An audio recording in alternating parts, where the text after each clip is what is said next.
Singh station ਦੇ ਤੁਹਾਡਾ ਸਾਰਿਆਂ ਦਾ ਨਿੱਘਾ ਸਵਾਗਤ ਹੈ ਜੀ। ਮੈਂ ਪ੍ਰੀਤ ਖਿੰਡਾ ਤੇ ਹਮੇਸ਼ਾ ਦੀ ਤਰ੍ਹਾਂ ਮੇਰਾ ਸਾਥ ਦੇਣਗੇ ਰਮਨ ਮਾਰੂਪੁਰ। ਕਹਿੰਦੇ ਨੇ ਕੰਧਾਂ ਨਾਲ ਨਾ ਘਰ ਹੁੰਦੇ, ਕੰਧਾਂ ਨਾਲ ਨਾ ਘਰ ਹੁੰਦੇ, ਘਰ ਹੁੰਦੇ ਨੇ ਸੰਗ ਪਿਆਰਾਂ ਦੇ। ਤੇ ਅੱਜ ਦੇ ਪ੍ਰੋਗਰਾਮ ਦੇ ਵਿੱਚ ਗੱਲਬਾਤ ਦਾ ਵਿਸ਼ਾ ਬੜਾ ਸੰਜੀਦਾ ਹੈ ਤੇ ਘਰ ਆਪਾਂ ਅੱਜ ਦੇ ਪ੍ਰੋਗਰਾਮ ਵਿੱਚ ਗੱਲਬਾਤ ਕਰਾਂਗੇ ਘਰ ਤੇ ਰਿਸ਼ਤੇ। ਹਾਂਜੀ, ਤੇ ਅੱਜ ਆਪਾਂ ਗੱਲ ਕਰਨੀ ਹੈ ਘਰ ਦੇ ਅਸਲੀ ਮਾਇਨੇ ਕੀ ਨੇ। ਤੇ ਆਪਣੀ ਅੱਜ ਦੀ ਗੱਲਬਾਤ ਜਿਹੜੀ ਹੈ ਉਹ ਸਾਡੀ ਆਸਟ੍ਰੇਲੀਆ ਦੀ ਜ਼ਿੰਦਗੀ ਦੇ ਆਸੇ-ਪਾਸੇ ਘੁੰਮਾਂਗੇ ਤੇ ਨਾਲੇ ਆਪਾਂ ਦੇਖਦੇ ਹਾਂ ਕਿ ਅਸੀਂ ਕਿੰਨੇ ਕੁ ਰਿਸ਼ਤੇ ਨਿਭਾ ਰਹੇ ਹਾਂ ਤੇ ਇਹਨਾਂ 10-12 ਸਾਲਾਂ ਵਿੱਚ ਆਪਾਂ ਕੀ ਖੱਟਿਆ ਤੇ ਕੀ ਪਾਇਆ। ਤੇ ਇਸੇ ਤਰ੍ਹਾਂ ਕੁਝ ਮਹਿਮਾਨ ਵੀ ਸਾਡੇ ਨਾਲ ਸਾਂਝ ਪਾਉਣਗੇ ਤੇ ਤੁਸੀਂ ਵੀ ਪਲੀਜ਼ ਜੋ ਵੀ ਤੁਹਾਡੇ ਸੁਝਾਅ ਹੋਣ ਜਾਂ ਵਿਚਾਰ ਹੋਣ ਤੁਸੀਂ ਸਾਨੂੰ ਕਮੈਂਟਸ ਦੇ ਵਿੱਚ ਲਿਖ ਭੇਜੋ। ਤੇ ਆਓ ਆਪਾਂ ਤੁਹਾਨੂੰ ਲੈ ਚੱਲਦੇ ਹਾਂ ਬੈਲਰਟ ਵੱਲ ਨੂੰ। ਪਹਿਲਾਂ ਹਾਂਜੀ ਰਮਨ, ਕਿੱਦਾਂ ਤੁਹਾਡੇ ਬੈਲਰਟ ਦੇ ਹਾਲ? ਸਭ ਤੋਂ ਪਹਿਲਾਂ ਸਾਰਿਆਂ ਨੂੰ ਪਿਆਰ ਭਰੀ ਸਤਿ ਸ਼੍ਰੀ ਅਕਾਲ। ਹਾਂਜੀ ਪ੍ਰੀਤ ਜੀ, ਬੈਲਾਰਾਟ ਦਾ ਮਾਹੌਲ ਬਹੁਤ ਹੀ ਸੋਹਣਾ ਹੈ। ਇਸ ਟਾਈਮ ਸਾਡੇ ਬੈਲਾਰਾਟ ਦੇ ਵਿੱਚ 9 ਡਿਗਰੀ ਟੈਂਪਰੇਚਰ ਆ ਤੇ ਆਸਮਾਨ ਇੱਕਦਮ ਸਾਫ਼ ਤੇ ਤਾਰੇ ਆਪਣੀ ਚਾਨਣੀ ਵਿਖਾਰ ਰਹੇ ਨੇ।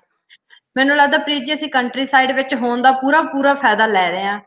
ਸਾਡੇ ਜਿਹੜੀਆਂ ਲੋਕਡਾਊਨ ਦੀਆਂ ਰਿਸਟ੍ਰਿਕਸ਼ਨਸ ਆ ਉਹ ਰਿਲੀਜ਼ ਹੋ ਚੁੱਕੀਆਂ ਨੇ। ਅਸੀਂ 5 ਕਿਲੋਮੀਟਰ ਤੋਂ ਬਾਹਰ ਵੀ ਜਾ ਸਕਦੇ ਹਾਂ ਤੇ ਉਮੀਦ ਕਰਦੇ ਹਾਂ ਕਿ ਮੈਲਬਰਨ ਵਾਲੇ ਵੀ ਇਸ ਰਿਸਟ੍ਰਿਕਸ਼ਨ ਤੋਂ ਜਲਦੀ ਬਾਹਰ ਨਿਕਲਣ, ਉਹ ਵੀ ਥੋੜਾ ਜਿਹਾ ਖੁੱਲੀ ਹਵਾ ਦੇ ਵਿੱਚ ਸਾਹ ਲੈਣ। ਤੇ ਹੋਰ ਤੁਸੀਂ ਦੱਸੋ ਜਲੌਂਗ ਦਾ ਕੀ ਹਾਲ ਚਾਲ ਆ?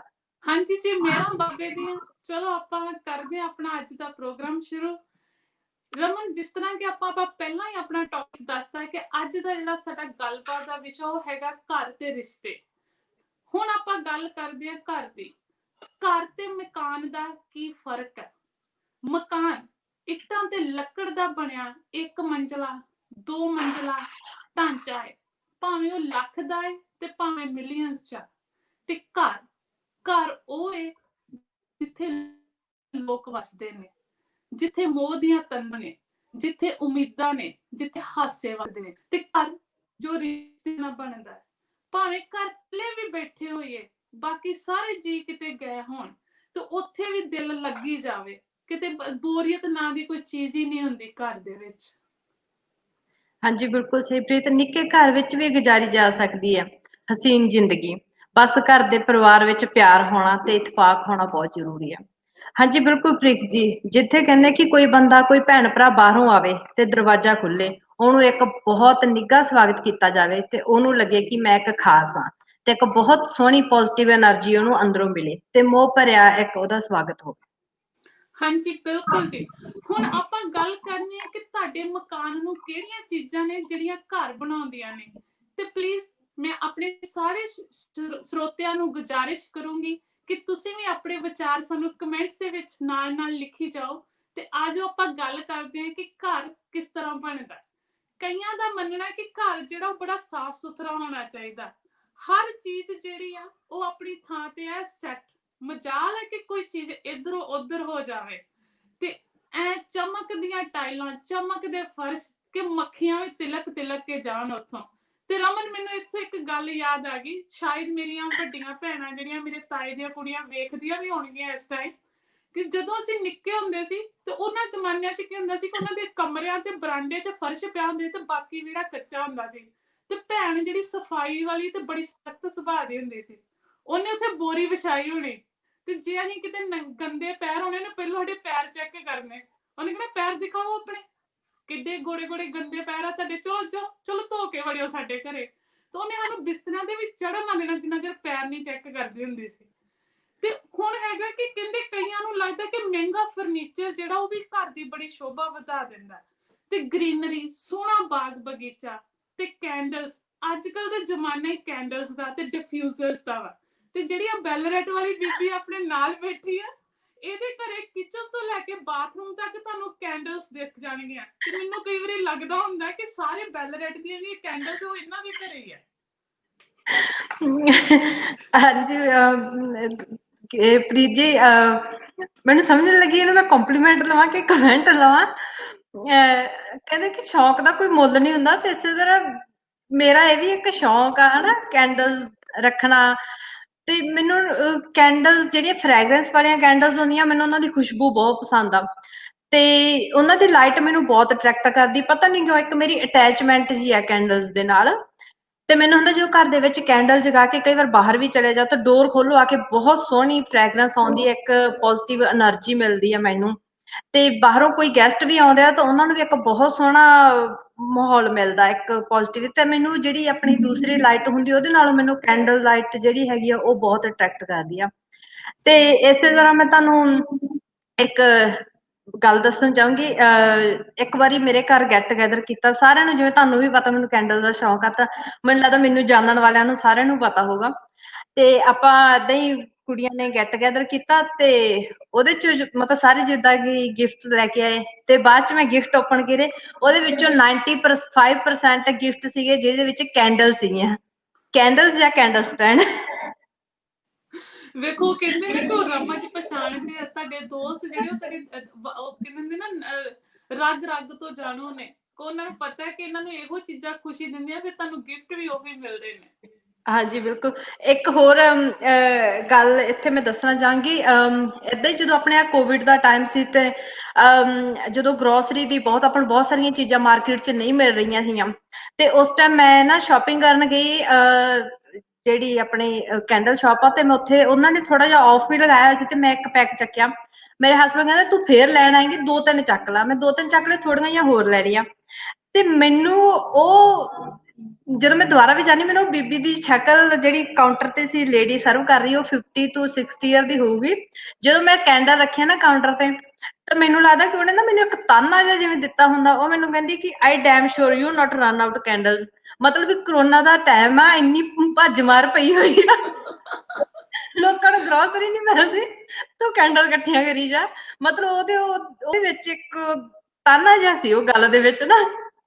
ਨਹੀਂ ਉਹ ਵਾਕਈ ਕਿ ਪੈਂਡੇਮਿਕ ਦੇ ਟਾਈਮ ਤੁਸੀਂ ਫੂਡ ਦੀ ਥਾਂ ਤੇ ਕੈਂਡਲਸ ਇਕੱਠੇ ਕਰ ਰਹੇ ਹੋ, ਤੇ ਫਿਰ ਇਹ ਗੱਲ ਬਣਦੀ ਆ, ਅਗਲੀ ਬੀਬੀ ਦਾ ਤਾਨਾ ਬਣਦਾ। ਹਾਂਜੀ ਰਮਨ, ਹਾਂਜੀ ਆਪਾਂ ਨਾਲ ਹੀ ਨਾਲ ਸਾਨੂੰ ਬਿੰਦਰ ਢਿੱਲੋਂ ਜੀ ਕਹਿ ਰਹੇ ਨੇ ਕਿ ਸਤਿ ਸ੍ਰੀ ਅਕਾਲ ਜੀ, I love your show. Thank you ਜੀ, ਸਾਨੂੰ ਇੰਨੀ ਮੋਟੀਵੇਸ਼ਨ ਤੁਹਾਡੇ ਕਮੈਂਟਸ ਤੋਂ ਹੀ ਮਿਲਦੀ ਹੈ ਕਿ ਸਾਨੂੰ ਵੀ ਲੱਗਦਾ ਕਿ ਅਸੀਂ ਹੋਰ ਵਧੀਆ ਕੁਝ ਨਵਾਂ ਤੁਹਾਡੇ ਲਈ ਲੈ ਕੇ ਆਈਏ। ਥੈਂਕ ਯੂ ਵੈਰੀ ਮਚ ਜੀ। ਤੇ ਹਾਂਜੀ ਰਮਨ, ਹੁਣ ਆਪਾਂ ਅੱਗੇ ਵਧਦੇ ਹੋਏ ਆਪਾਂ ਨੂੰ ਲੱਗਦਾ ਕਿ ਵਾਕਿਆ ਜੇ ਘਰ ਸੋਹਣੇ ਬਣਾਉਣ ਲਈ ਵੀ ਤੇ ਬਹੁਤ ਸਾਫ਼ ਸਫਾਈ ਚਾਹੀਦੀ, ਤੇ ਕਈ ਵਾਰੀ ਕੀ ਹੁੰਦਾ ਕਿ ਸਾਨੂੰ ਕਈ ਘਰਾਂ ਦੇ ਵਿੱਚ ਬੜੀਆਂ ਨੈਗੇਟਿਵ ਵਾਈਬਸ ਆਉਂਦੀਆਂ, ਬੜੀਆਂ ਨੈਗੇਟਿਵ ਟਾਈਪ ਦੀ ਫੀਲਿੰਗ ਆਉਂਦੀ ਆ। ਮੈਨੂੰ ਲੱਗਦਾ ਕਿ ਕਈ ਵਾਰੀ ਕੀ ਹੁੰਦਾ ਕਿ ਜਿੱਥੇ ਬਹੁਤ ਖਲਾਰਾ ਜਿਹਾ ਹੋਵੇ, ਬੇਤਰਤੀਬਾ ਫਰਨੀਚਰ, ਥੋੜਾ ਹਨੇਰਾ, ਪਰਦੇ ਨਾ ਖੋਲਣੇ, ਅਲਮਾਰੀਆਂ ਤੇ ਕੱਪੜਿਆਂ ਹੋਰ ਸਮਾਨ ਕੱਪੜਿਆਂ ਅਲਮਾਰੀਆਂ ਜਿਹੜੀਆਂ ਕੱਪੜਿਆਂ ਤੇ ਹੋਰ ਸਮਾਨ ਨਾਲ ਤੁੰਨੀਆਂ ਹੋਣੀਆਂ। ਤੇ ਜਦੋਂ ਆਪਾਂ ਇਹੋ ਜਿਹੇ ਘਰ ਵਿੱਚ ਰਹਿੰਦੇ ਆ, ਤੇ ਕਈ ਵਾਰੀ ਐਵੇਂ ਬਿਨਾਂ ਮਤਲਬ ਦਾ ਕਲੇਸ਼ ਪਈ ਜਾਊਗਾ, ਤੁਹਾਡੀ ਮੋਟੀਵੇਸ਼ਨ ਹੀ ਖਤਮ ਹੋ ਜਾਂਦੀ ਕਿ ਘਰ ਵਿੱਚ ਵੜਦਿਆਂ ਵੀ ਕਈ ਵਾਰੀ ਇੰਝ ਲੱਗਦਾ ਕਿ ਜਿਸ ਤਰ੍ਹਾਂ ਕਿਤੇ ਸਦੀਆਂ ਦੇ ਬਿਮਾਰ ਹੋਈਏ, ਕੋਈ ਕੰਮ ਕਰਨ ਨੂੰ ਰੂਹ ਨਾ ਕਰਨੀ। ਹਾਂਜੀ ਬਿਲਕੁਲ ਸਹੀ। ਕਿ ਕਹਿੰਦੇ ਤੁਹਾਡਾ ਪਰਿਵਾਰ ਕਿੰਨਾ ਅਮੀਰ ਆ ਇਹ ਮਾਇਨੇ ਨਹੀਂ ਰੱਖਦਾ, ਤੁਹਾਡਾ ਪਰਿਵਾਰ ਕਿੰਨਾ ਖੁਸ਼ ਆ ਇਹ ਚੀਜ਼ ਮਾਇਨੇ ਰੱਖਦੀ ਆ। ਕਹਿੰਦੇ ਘਰ ਦੇ ਲੋਕਾਂ ਬਾਰੇ ਪਤਾ, ਉਦੋਂ ਇੱਕ ਮੈਂ ਏਦਾਂ ਹੀ ਉਹ ਆਰਟੀਕਲ ਪੜ੍ਹ ਰਹੀ ਸੀ, ਤੇ ਉਹ ਚ ਕਹਿੰਦੇ ਕਿ ਅਗਰ ਤੁਸੀਂ ਘਰ ਦੇ ਲੋਕਾਂ ਬਾਰੇ ਪਤਾ ਕਰਨਾ ਕਿ ਉਹ ਕਿਹੋ ਜਿਹਾ ਸੁਭਾਅ ਜਾਂ ਉਹ ਕਿੱਦਾਂ ਦੇ ਸਾਫ਼ ਸਫਾਈ ਨੂੰ ਕਿੰਨਾ ਕੁ ਪਸੰਦ ਕਰਦੇ ਆ, ਅਗਰ ਤੁਸੀਂ ਘਰ ਦੇ ਅੰਦਰ ਜਾ ਸਕਦੇ ਆ ਤਾਂ ਉਹਨਾਂ ਦੇ ਬਾਥਰੂਮ ਤੋਂ ਪਤਾ ਲੱਗ ਜਾਂਦਾ, ਅਗਰ ਨਹੀਂ ਤਾਂ ਘਰ ਦੇ ਬਾਹਰੋਂ ਉਹਨਾਂ ਦੇ ਗਾਰਡਨ ਤੋਂ ਪਤਾ ਲੱਗ ਜਾਂਦਾ ਕਿ ਉਹ ਕਿੰਨੇ ਕੁ ਸ਼ੌਕੀਨ ਨੇ। ਅਗਰ ਤਾਂ ਗਾਰਡਨ ਬਹੁਤ ਸੱਜਿਆ ਸਵਰਿਆ, ਕਟਿੰਗ ਹੋਈ, ਗ੍ਰਾਸ ਬਿਲਕੁਲ ਐ ਵਧੀਆ, ਤਾਂ ਪਤਾ ਲੱਗਦਾ ਕਿ ਘਰ 'ਚ ਰਹਿਣ ਵਾਲੇ ਲੋਕ ਬਹੁਤ ਸ਼ੌਕੀਨ ਆ ਤੇ ਉਹ ਸਾਫ਼ ਸਫਾਈ ਨੂੰ ਬਹੁਤ ਪਸੰਦ ਕਰਦੇ ਆ। ਚਾਹੇ ਤੁਸੀਂ ਕਿੰਨੇ ਵੀ ਬਿਜ਼ੀ ਹੋ ਪ੍ਰੀਤ, ਅਗਰ ਤੁਹਾਡਾ ਸ਼ੌਂਕ ਆ ਜਾਂ ਤੁਸੀਂ ਘਰ ਨੂੰ ਸਾਫ਼ ਸਫਾਈ ਰੱਖਣਾ ਪਸੰਦ ਕਰਦੇ ਹੋ, ਸਾਫ਼ ਸਫਾਈ 'ਚ ਰਹਿਣਾ ਪਸੰਦ ਕਰਦੇ, ਤੁਸੀਂ ਕਿੰਨੇ ਵੀ ਬਿਜ਼ੀ ਹੋ, ਤੁਸੀਂ ਉਸ ਕੰਮ ਲਈ ਜ਼ਰੂਰ ਟਾਈਮ ਕੱਢੋਗੇ। ਹਾਂਜੀ ਬਿਲਕੁਲ ਰਮਨ, ਇਸੇ ਤਰ੍ਹਾਂ ਇੱਕ ਮੈਰੀ ਕੋਂਡੋ ਜਿਹੜੀ ਆ, ਉਹ ਜੈਪਨੀਜ਼ ਕੰਸਲਟੈਂਟ ਆ, ਉਹਦਾ ਇਹ ਬਿਜ਼ਨਸ ਹੈ ਕਿ ਘਰ ਨੂੰ ਅਸੀਂ ਆਰਗੇਨਾਈਜ਼ ਕਿਸ ਤਰ੍ਹਾਂ ਕਰਨਾ। ਉਹ ਇੱਕ ਘਰ ਜਿਹੜਾ ਸਵੀਟ ਹੋਮ, ਕਿ ਇੱਕ ਸੋਹਣਾ ਘਰ ਕਿਹੋ ਜਿਹਾ ਹੋਵੇ, ਉੱਤੇ 4 ਕਿਤਾਬਾਂ ਲਿਖ ਚੁੱਕੀ ਹੈ।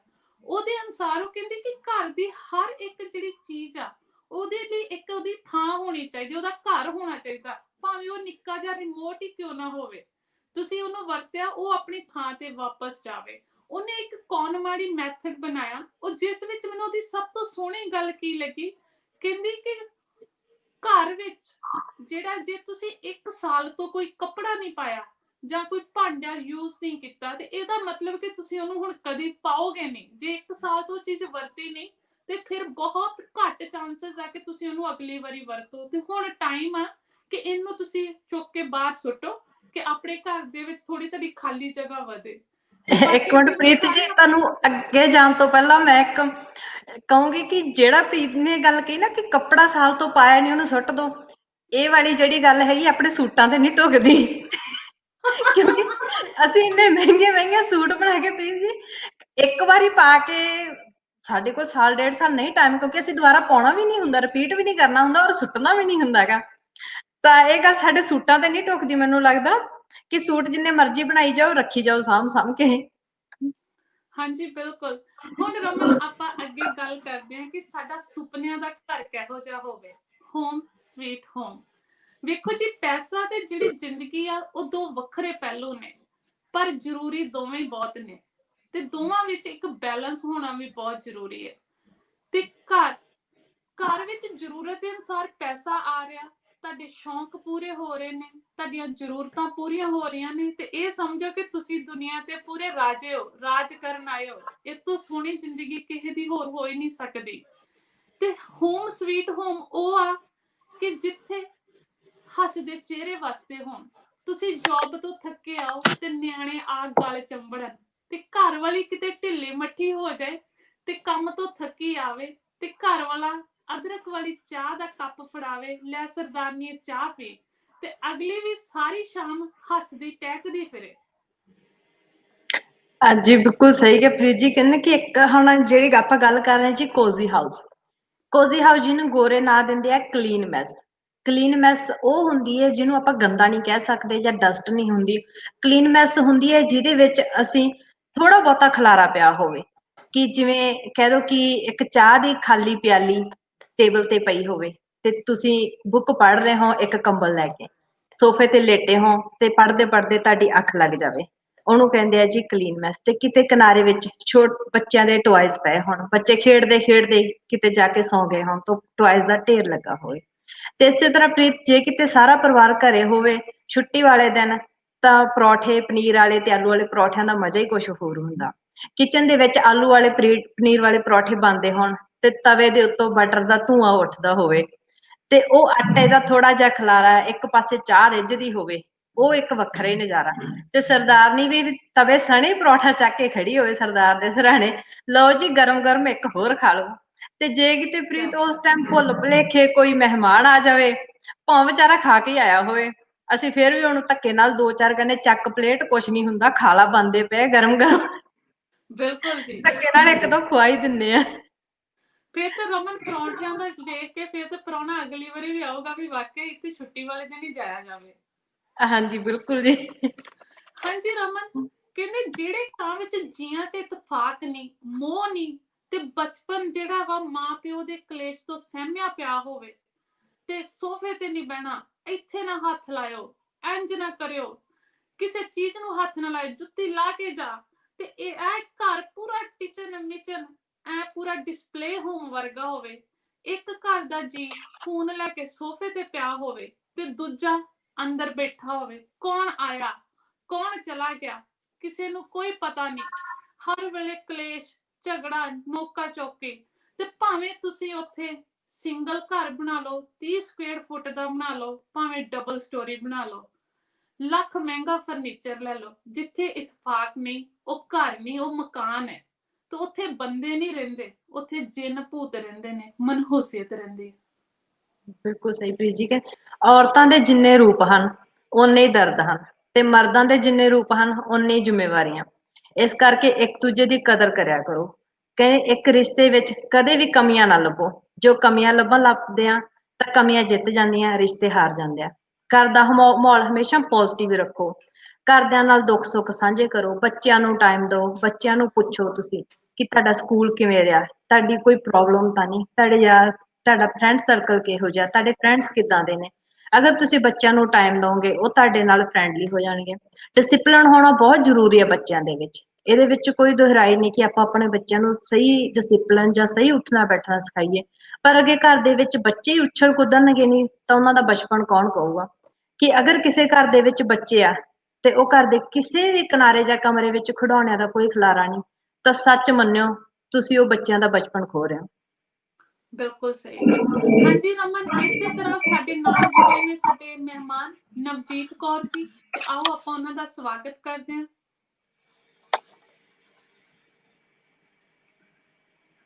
ਨਵਜੀਤ, ਤੁਸੀਂ ਪਲੀਜ਼ ਆਪਣਾ ਮਾਈਕ ਅਨਮਿਊਟ ਕਰੋਗੇ?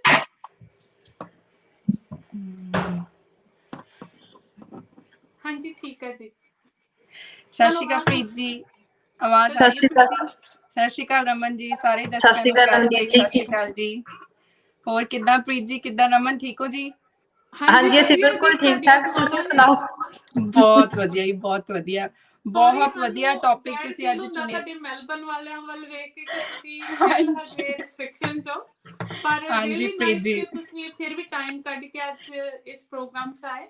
ਤੇ ਨਹੀਂ ਪ੍ਰੀਤ ਜੀ, ਤੁਹਾਨੂੰ ਕੀ ਲੱਗਦਾ ਕਿ ਇੱਕ ਸੁਪਨਿਆਂ ਦਾ ਇੱਕ ਸੋਹਣਾ ਘਰ ਕਿਹੋ ਜਿਹਾ ਹੋਣਾ ਚਾਹੀਦਾ?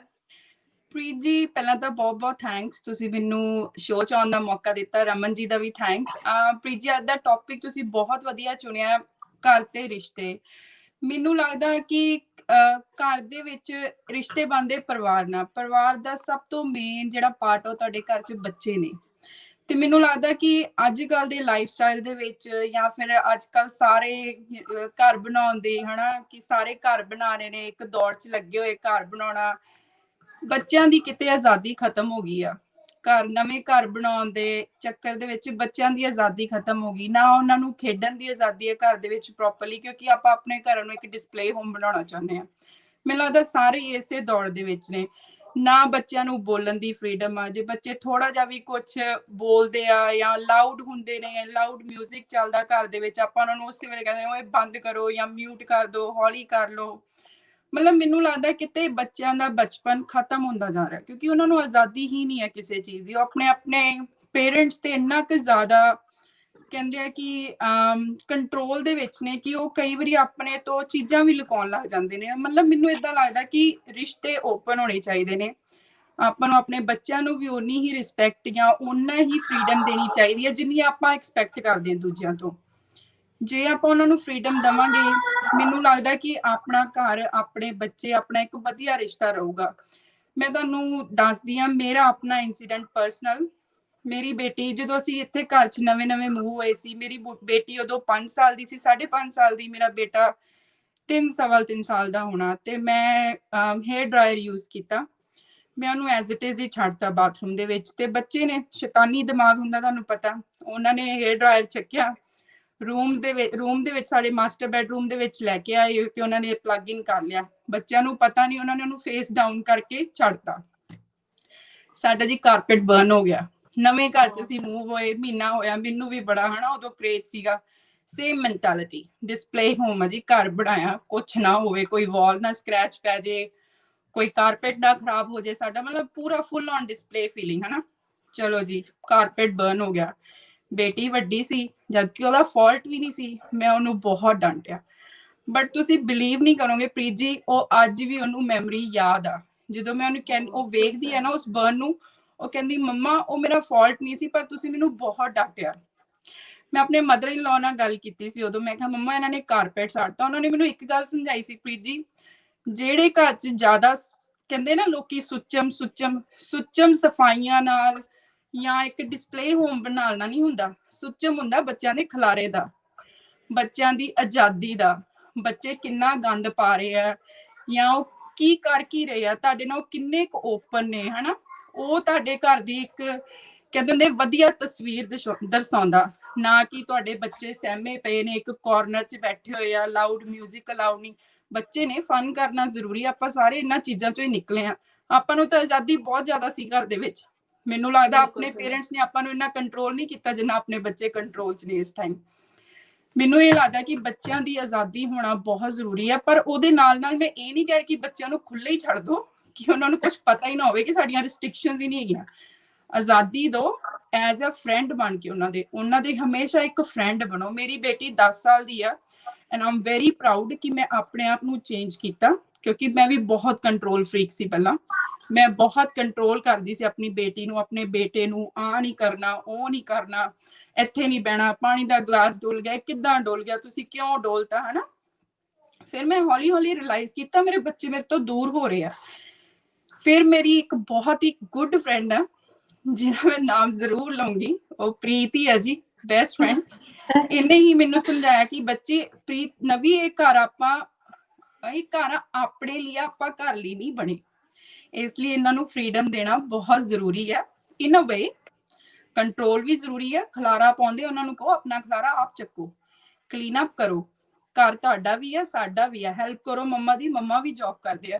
ਤੁਸੀਂ ਬਿਲੀਵ ਨਹੀਂ ਕਰੋਗੇ ਮੇਰੇ ਬੱਚੇ ਮੇਰੇ ਨਾਲ ਇੰਨੇ ਕੁ ਜ਼ਿਆਦਾ ਓਪਨ ਨੇ ਨਾ, ਕਿਉਂਕਿ ਉਹਨਾਂ ਨੂੰ ਪਤਾ ਕਿ ਉਹਨਾਂ ਨੂੰ ਇਸ ਘਰ 'ਚ ਆਜ਼ਾਦੀ ਹੈ। ਜੇ ਕੁਝ ਗਲਤ ਵੀ ਹੋ ਗਿਆ ਉਹਨਾਂ ਨੂੰ ਟੋਲਡ ਆਫ ਨਹੀਂ ਕੀਤਾ ਜਾਂਦਾ, ਉਹਨਾਂ ਨੂੰ ਉਹਦੀ ਡਾਇਰੈਕਸ਼ਨ ਦਿੱਤੀ ਜਾਂਦੀ ਕਿ ਬੇਟਾ ਇਹਨੂੰ ਇਦਾਂ ਠੀਕ ਕਰ ਸਕਦੇ ਹੋ ਤੁਸੀਂ, ਨੈਕਸਟ ਟਾਈਮ ਧਿਆਨ ਰੱਖਿਓ। ਪ੍ਰੀਤ ਜੀ ਸੀਰੀਅਸਲੀ ਤੁਹਾਡੀ ਉਹ ਐਡਵਾਈਸ ਮੈਂ ਅੱਜ ਵੀ ਯਾਦ ਕਰਦੀ। ਤੇ ਮੈਂ ਇੱਕ ਇਹ ਵੀ ਗੱਲ ਕਹਿਣਾ ਚਾਹੂੰਗੀ, ਮੇਰਾ ਇਹ ਘਰ ਆ ਜਿਹੜਾ ਕਿ ਮੈਂ ਤੇ ਮੇਰੇ ਹਸਬੰਡ ਨੇ ਬਣਾਇਆ, ਮੇਰਾ ਇੱਕ ਘਰ ਜਲੌਂਗ ਵੀ ਆ ਜੋ ਕਿ ਉਹ ਮੇਰੀ ਭੈਣ ਦਾ ਤੇ ਮੇਰੇ ਵੀਰੇ ਦਾ ਵਾ। ਮੈਂ ਉੱਥੇ ਜਾ ਕੇ ਉਹੀ ਫ੍ਰੀडम, ਉਹੀ ਆਪਣਾਪਨ, ਉਹੀ ਖੁਸ਼ੀ, ਉਹੀ ਪਿਆਰ ਮਹਿਸੂਸ ਕਰਦੀ ਹਾਂ ਜੋ ਮੈਂ ਇੱਥੇ ਕਰਦੀ ਹਾਂ। ਮੈਨੂੰ ਬਹੁਤ ਖੁਸ਼ੀ ਹੁੰਦੀ ਹੈ ਕਿ ਜਦੋਂ ਮੈਂ ਜਲੌਂਗ ਜਾਂਦੀ, ਜੇ ਲੋਕਡਾਊਨ ਨਾ ਹੁੰਦਾ ਮੈਂ ਹੁਣ ਵੀ ਆ ਜਾਣਾ ਸੀ। Thank you so much.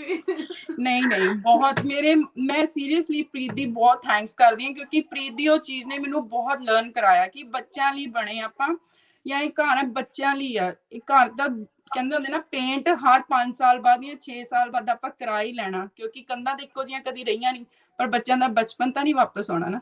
ਬਿਲਕੁਲ ਸਹੀ। ਆਜ਼ਾਦੀ ਦਿਓ ਬੱਚਿਆਂ ਨੂੰ, ਫ੍ਰੀडम ਜ਼ਰੂਰੀ ਆ, but yes they need to know ਕਿ ਉਹਨਾਂ ਦੀਆਂ ਬਾਉਂਡਰੀਜ਼ ਕੀ ਨੇ, ਬਾਉਂਡਰੀਜ਼ ਤੋਂ ਬਾਹਰ ਹੋ ਕੇ ਨਹੀਂ। ਬੱਚਿਆਂ ਨੂੰ ਫਨ ਕਰਨ ਦੇਣਾ ਵੀ ਬਹੁਤ ਜ਼ਰੂਰੀ ਹੈ, ਕਿਉਂ ਪ੍ਰੀਤ ਜੀ? ਬਿਲਕੁਲ ਜੀ, ਹਾਂਜੀ। ਤੁਸੀਂ ਮੈਨੂੰ ਸਿਖਾਇਆ ਸੀ। ਆਪਾਂ ਖੁਦ ਇੰਨਾ ਇੰਜੋਏ ਕਰਦੇ ਰਹੇ ਆਪਣਾ ਬਚਪਨ, ਤੇ ਫਿਰ ਆਪਾਂ ਇੱਥੇ ਉਹਨਾਂ ਦਾ ਬਚਪਨ ਕਿਉਂ? ਪ੍ਰੀਤ ਜੀ ਜੋ ਆਪਾਂ ਬਚਪਨ ਜੀਆ ਉਹ ਤੇ ਜੀ ਹੀ ਨਹੀਂ ਰਹੇ। ਇਹ ਤਾਂ ਵਿਚਾਰੇ ਆਪਣੇ ਤੇ ਰਿਲਾਇਬਲ ਨੇ, ਕਿਉਂਕਿ ਕੰਪਲੀਟ ਰਿਲਾਇਬਲ ਨੇ। ਬਾਹਰ ਜਾਣਾ ਆਪਣੇ ਨਾਲ ਜਾਣਾ, ਜੇ ਆਪਾਂ ਘਰ 'ਚ ਵੀ ਇਹਨਾਂ ਤੇ ਰਿਸਟ੍ਰਿਕਸ਼ਨਸ ਲਾਵਾਂਗੇ ਫਿਰ ਤਾਂ ਇਹਨਾਂ ਦਾ ਬਚਪਨ ਹੀ ਖਤਮ ਹੋ ਗਿਆ। ਮੈਂ ਆਪਣੇ ਬਹੁਤ ਕਲੋਜ਼ ਫਰੈਂਡਸ ਤਾਂ ਨਹੀਂ, ਪਰ ਬਹੁਤ ਫਰੈਂਡਸ ਦੇਖੇ ਨੇ, ਜਾਂ ਬਹੁਤ ਮੇਰੇ ਸਰਕਲ ਦੇ ਵਿੱਚ ਏਦਾਂ ਦੇ ਮੈਂ ਕੰਮ ਅਕ੍ਰੋਸ ਹੋਈ ਆ ਜਿਨ੍ਹਾਂ ਦੇ ਘਰਾਂ 'ਚ ਬਹੁਤ ਰਿਸਟ੍ਰਿਕਸ਼ਨਸ ਨੇ ਕਿ ਤੁਸੀਂ ਕੰਧ ਦੇ ਵਿੱਚ ਤੁਹਾਡੀ ਕਾਰ ਵੱਜ ਗਈ, ਓਏ ਡੈਂਟ ਨਾ ਪਾ ਦਿਓ, ਓਏ ਟੀਵੀ ਦਾ ਮਿਊਜ਼ਿਕ ਲਾਊਡ ਕਿਉਂ ਹੋ ਰਿਹਾ ਵਾ, ਇਹਨੂੰ ਘੱਟ ਕਰੋ। ਮਤਲਬ ਬੱਚਿਆਂ ਨੂੰ ਬਹੁਤ, ਮਤਲਬ ਮੈਨੂੰ ਇਦਾਂ ਕਈ ਮੇਬੀ ਮੈਂ ਬੱਚਿਆਂ ਨਾਲ ਬਹੁਤ ਅਟੈਚਡ ਨਾ, ਪ੍ਰੋਬੇਬਲੀ ਦੈਟਸ ਵਾਈ, ਪਰ ਮੈਨੂੰ ਇਦਾਂ ਲੱਗਦਾ ਕਿ ਪਲੀਜ਼ ਸਾਰੇ ਪੇਰੈਂਟਸ ਨੂੰ ਇਹ ਸੋਚਣਾ ਚਾਹੀਦਾ ਕਿ ਬੱਚਿਆਂ ਦਾ ਮੈਂਟਲ ਲੈਵਲ ਜਿਹੜਾ ਵਾ ਉਹ ਜਿਹੜਾ ਆਪਣੇ ਨਾਲੋਂ ਜ਼ਿਆਦਾ ਕਲੇਵਰ ਹੁੰਦਾ ਵਾ, ਜਾਂ ਉਹ ਜ਼ਿਆਦਾ ਮਤਲਬ ਸ਼ਾਰਪ ਹੁੰਦੇ ਆ, ਉਹ ਬਹੁਤ ਕਹਿੰਦੇ ਹੁੰਦੇ ਨਾ ਮੈਮਰੀ ਬਹੁਤ ਸਟਰੋਂਗ ਹੁੰਦੀ ਆ। ਆਪਣੀ ਇੱਕ ਐਕਸ਼ਨ ਦੀਆਂ ਕਹਿੰਦੇ ਹੁੰਦੇ 2 ਰਿਐਕਸ਼ਨ ਉਹਨਾਂ ਦੇ ਦਿਮਾਗ 'ਚ ਬੈਠਦੀਆਂ। ਉਹ ਹਮੇਸ਼ਾ ਯਾਦ ਰੱਖਦੇ ਕਿ ਸਾਡੇ ਪੇਰੈਂਟਸ ਨੇ ਕਿਸ ਟਾਈਮ ਤੇ ਸਾਨੂੰ ਕਿੱਦਾਂ ਰਿਐਕਟ ਕੀਤਾ ਸੀਗਾ, ਤੇ ਉਹ ਇੰਬੈਰੈਸ ਹੋਏ ਸੀ ਨਹੀਂ ਹੋਏ ਸੀ, ਮਤਲਬ ਬਹੁਤ ਮੈਮਰੀਜ਼ ਉਹਨਾਂ ਦੀਆਂ ਬਹੁਤ। ਮੇਰੀ ਬੇਟੀ ਦੱਸਦੀ ਹੈ, ਸੋ ਮੈਨੂੰ ਤਾਂ ਬਹੁਤ ਬਿਗ ਟਾਈਮ ਐਕਸਪੀਰੀਅੰਸ ਹੋ ਚੁੱਕਾ ਹੁਣ। ਫ੍ਰੀडम ਬਹੁਤ ਜ਼ਰੂਰੀ ਹੈ ਜੀ, ਕਿਸੇ ਲਈ ਵੀ, ਭਾਵੇਂ ਆਪਣੇ ਲਈ ਆ। ਨਵਜੀਤ, ਸਭ ਤੋਂ ਵੱਡੀ ਗੱਲ ਇਹ ਹੈ ਕਿ ਜਿਹੜਾ ਇੱਕ ਟਰੂਥ ਬੋਲਣਾ ਸਕਰੀਨ ਤੇ ਆਣ ਕੇ, ਉਹ ਵੀ ਬਹੁਤ ਤਗੜਾ ਹੌਸਲਾ ਚਾਹੀਦਾ, ਤੇ ਉਹ ਗਟਸ ਮੈਨੂੰ ਲੱਗਦਾ ਹਰ ਕੋਈ ਨਹੀਂ ਕਰ ਸਕਦਾ। ਇਸ ਲਈ ਰੀਅਲੀ ਕਿ ਤੁਸੀਂ ਇਸ ਚੀਜ਼ ਲਈ ਵੀ ਵਧਾਈ ਦੇ ਪਾਤਰ ਹੋ। ਹਾਂਜੀ ਪ੍ਰੀਤ ਜੀ, ਕਿਉਂਕਿ ਆਪਾਂ ਸਾਰੇ ਆਪਣੀਆਂ ਮਿਸਟੇਕਸ ਤੋਂ ਹੀ ਸਿੱਖਦੇ ਹਾਂ ਹਨਾ। ਆਪਾਂ ਸਾਰੇ, ਜਦੋਂ ਮੈਨੂੰ ਲੱਗਦਾ ਆਪਾਂ ਸਾਰੇ ਇਸੇ ਬੋਟ 'ਚ ਹੀ ਆ, ਸਾਰੇ ਤੁਸੀਂ ਵੀ ਐਕਸਪੀਰੀਅੰਸ ਕੀਤਾ ਹੋਣਾ, ਜਦੋਂ ਆਪਾਂ ਕੋਈ ਨਵੀਂ ਚੀਜ਼ ਕਰਦੇ ਆ ਜਾਂ ਆਪਾਂ ਨਵਾਂ ਕੁਝ ਸਿੱਖਦੇ, ਨਵਾਂ ਕੁਝ ਲੈਂਦੇ, ਆਪਾਂ ਬਹੁਤ ਵਰੀਡ ਹੁੰਦੇ ਉਸ ਚੀਜ਼ ਲਈ। ਤੇ ਘਰ ਤੇ ਇੱਕ ਐਵੇਂ ਦੀ ਚੀਜ਼ ਆ ਜਿੱਥੇ ਆਪਾਂ ਉਹ ਐਵੇਂ ਦਾ ਸਪੇਸ ਹੈ, ਸਿਰਫ ਆਪਣੇ ਸਿਰ ਤੇ ਇੱਕ ਛੱਤ ਨਹੀਂ ਹੈ, ਇਹ ਆਪਣੇ ਬੱਚਿਆਂ ਲਈ ਜਾਂ ਆਪਣੇ ਲਈ ਇੱਕ ਖੁਸ਼ੀ ਆ ਹਨਾ। ਆਪਾਂ ਸਾਰੇ ਦਿਨ ਦੀ ਸਟ੍ਰੈਸ ਤੋਂ, ਈਵਨ ਬੱਚੇ ਵੀ ਜੋ ਸਕੂਲ ਤੋਂ ਫਰਸਟ੍ਰੇਟ ਹੋ ਕੇ ਆਉਂਦੇ, ਉਹ ਘਰ ਆ ਕੇ ਕੀ ਫੀਲ ਕਰਨਾ ਚਾਹੁੰਦੇ ਆ ਕਿ ਫ੍ਰੀडम, ਕਿਉਂਕਿ ਉਹ ਸਕੂਲ ਦੇ ਵਿੱਚ 6 ਘੰਟੇ ਟੀਚਰਸ ਨੇ ਉਹਨਾਂ ਨੂੰ ਕੰਟਰੋਲ ਕੀਤਾ ਸੀਗਾ, ਵਿਚ ਇਜ਼ ਗੁੱਡ। ਉਹਨਾਂ ਨੂੰ ਡਿਸਿਪਲਿਨ ਹੋਣਾ ਬਹੁਤ ਜ਼ਰੂਰੀ ਆ, ਪਰ ਘਰੇ ਆ ਕੇ ਐਟਲੀਸਟ ਉਹਨਾਂ ਨੂੰ ਥੋੜਾ ਜਿਹਾ ਟਾਈਮ ਮਿਲਣਾ ਚਾਹੀਦਾ ਵਾ ਜਿਹਦੇ ਵਿੱਚ ਉਹ ਫ੍ਰੀਲੀ ਕਰ ਸਕਣ। ਹਾਂ, ਪਰ ਇੱਕ ਉਹਨਾਂ ਨੂੰ ਪਤਾ ਹੋਣਾ ਚਾਹੀਦਾ, ਇਹ ਨਹੀਂ ਕਿ ਸਲਾਈਮ ਬਣਾਈ ਤੇ ਕਾਰਪੇਟਸ ਤੇ ਸਲਾਈਮ ਜਾਵੇ ਹਨਾ, ਇਦਾਂ ਦੀਆਂ ਚੀਜ਼ਾਂ ਨਹੀਂ। ਬਟ ਉਹਨਾਂ ਨੂੰ ਪਤਾ ਹੋਣਾ ਚਾਹੀਦਾ ਕਿ ਜੋ ਕਿਸੇ ਚੀਜ਼ ਨਾਲ ਪਲੇ ਕਰ ਰਿਹਾ ਜਾਂ ਉਹ ਮੈਸ ਅਪ ਕਰ ਰਿਹਾ, ਤੇ ਉਹਦਾ ਇੱਕ ਵੇ ਆ, ਉਹਨਾਂ ਦੀਆਂ ਇੱਕ ਲਿਮਿਟੇਸ਼ਨਸ ਆ, ਤੇ ਉਹਨਾਂ ਨੇ ਉਹਦੇ ਕਹਿੰਦੇ ਹੁੰਦੇ ਉਸ ਬਾਉਂਡਰੀ 'ਚ ਰਹਿ ਕੇ ਹੀ ਇੰਜੋਏ ਕਰਨਾ ਵਾ।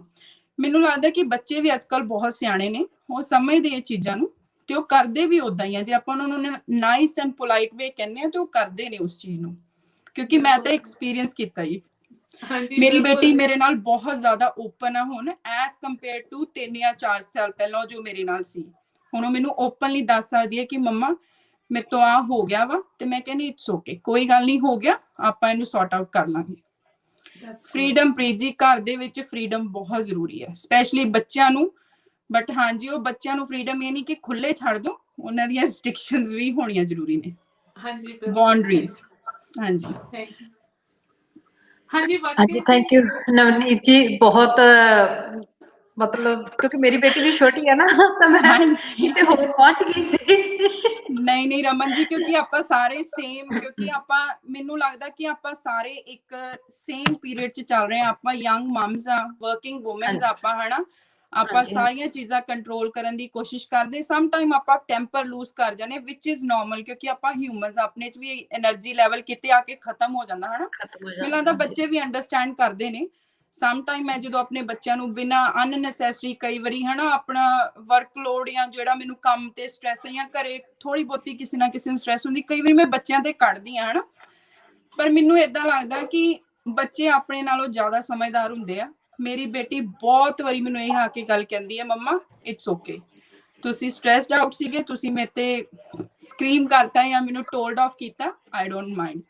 ਤੁਸੀਂ ਦੇਖੋ ਕਿ ਬੱਚੇ ਕਿੰਨੇ ਪੋਲਾਈਟ ਨੇ, ਹਨਾ। ਇਹ ਰਿਸ਼ਤਾ ਕਹਿੰਦੇ ਬੱਚਿਆਂ ਦਾ ਤੇ ਪੇਰੈਂਟਸ ਦਾ ਰਿਸ਼ਤਾ ਜਿਹੜਾ ਹੁੰਦਾ ਨਾ, ਉਹ ਅਨਕੰਡੀਸ਼ਨਲ ਹੁੰਦਾ, ਉਹ 'ਚ ਕੋਈ ਕੰਡੀਸ਼ਨਸ ਨਹੀਂ ਹੈ। ਸਪੈਸ਼ਲੀ ਬੱਚਿਆਂ ਦਾ ਪਿਆਰ ਆਪਣੇ ਮਾਪਿਓ ਲਈ ਕੋਈ ਕੰਡੀਸ਼ਨਸ ਨਹੀਂ ਹੁੰਦੀਆਂ। ਇਸ ਲਈ ਥੋੜਾ ਜਿਹਾ ਮਾਪਿਓ ਨੂੰ ਵੀ ਆਪਣੇ ਬੱਚਿਆਂ ਨਾਲ ਲੀਨੀਅੰਟ ਹੋਣਾ ਚਾਹੀਦਾ, ਬਾਉਂਡਰੀਜ਼ ਹਾਂਜੀ, ਦਿਓ ਉਹਨਾਂ ਨੂੰ, ਉਹਨਾਂ ਦੀਆਂ ਲਿਮਿਟਸ ਹੋਣੀਆਂ ਚਾਹੀਦੀਆਂ। ਫਰੀडम ਬਹੁਤ ਜ਼ਰੂਰੀ ਹੈ। ਹਾਂਜੀ ਬਿਲਕੁਲ।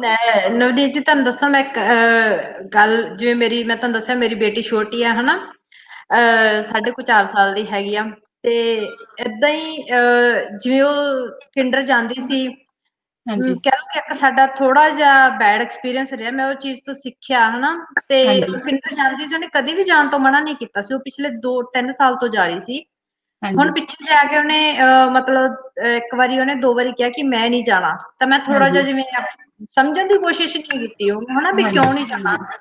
ਮੈਂ ਉਹਨੂੰ ਕਿਹਾ ਨਹੀਂ ਤੂੰ ਜਾ, ਮੈਂ ਉਹਨੂੰ ਭੇਜਤਾ। ਪਰ ਕਿਉਂਕਿ ਇੱਕ ਬਹੁਤ ਵੱਡਾ ਇਸ਼ੂ ਹੋਇਆ ਉਹਦੇ ਕਿੰਡਰ, ਜੋ ਕਿ ਮੈਂ ਇਸ ਟਾਈਮ ਇੱਥੇ ਨਹੀਂ ਐਕਸਪਲੇਨ ਕਰ ਸਕਦੀ, ਹਨਾ। ਤਾਂ ਹਾਂਜੀ ਉਹ ਹਾਂਜੀ ਚੀਜ਼ ਮੈਨੂੰ ਕੁਝ ਟਾਈਮ ਬਾਅਦ ਪਤਾ ਲੱਗੀ ਕਿ ਵੀ ਕਹਿ ਲਓ, ਜਾਂ ਉਹ ਸੋਚਦੇ ਸੀ ਵੀ ਇੰਡੀਅਨ ਬੱਚੇ ਆ, ਹਨਾ, ਜਾਂ ਕੁਛ ਏਦਾਂ। ਹਾਂਜੀ ਹਾਂਜੀ ਤਾਂ ਉਹਦਾ ਡਿਪਰੈਸ਼ਨ ਵਾਂਗੂ ਮਤਲਬ ਹੋ ਗਿਆ ਸੀਗਾ, ਉਹਦਾ weight lose ਹੋਣ ਲੱਗ ਗਿਆ, ਉਹ ਰਾਤ ਨੂੰ ਸੁੱਤੇ ਸੁੱਤੇ ਵੀ ਰੋਣ ਲੱਗ ਪਈ। ਹਾਂਜੀ ਤਾਂ ਫਿਰ ਹਾਂਜੀ ਥੋੜੇ ਟਾਈਮ ਬਾਅਦ ਰਿਅਲਾਈਜ਼ ਹੋਇਆ, ਜਿਵੇਂ ਮੈਨੂੰ ਪਤਾ ਲੱਗਾ, ਮਤਲਬ ਕਿ ਫਿਰ ਉਹਨੇ ਦੱਸਿਆ ਇੱਕ ਦਿਨ ਰੋਂਦੇ ਰੋਂਦੇ ਕਿ ਨਹੀਂ, ਮੈਨੂੰ ਐ ਕਿਹਾ ਉਹਨਾਂ ਨੇ, ਟੀਚਰਸ ਨੇ, ਕਿਉਂਕਿ ਇੱਥੇ ਬੱਚੇ ਬਹੁਤ ਸੈਂਸਿਟਿਵ ਆ, ਬਹੁਤ ਜ਼ਿਆਦਾ।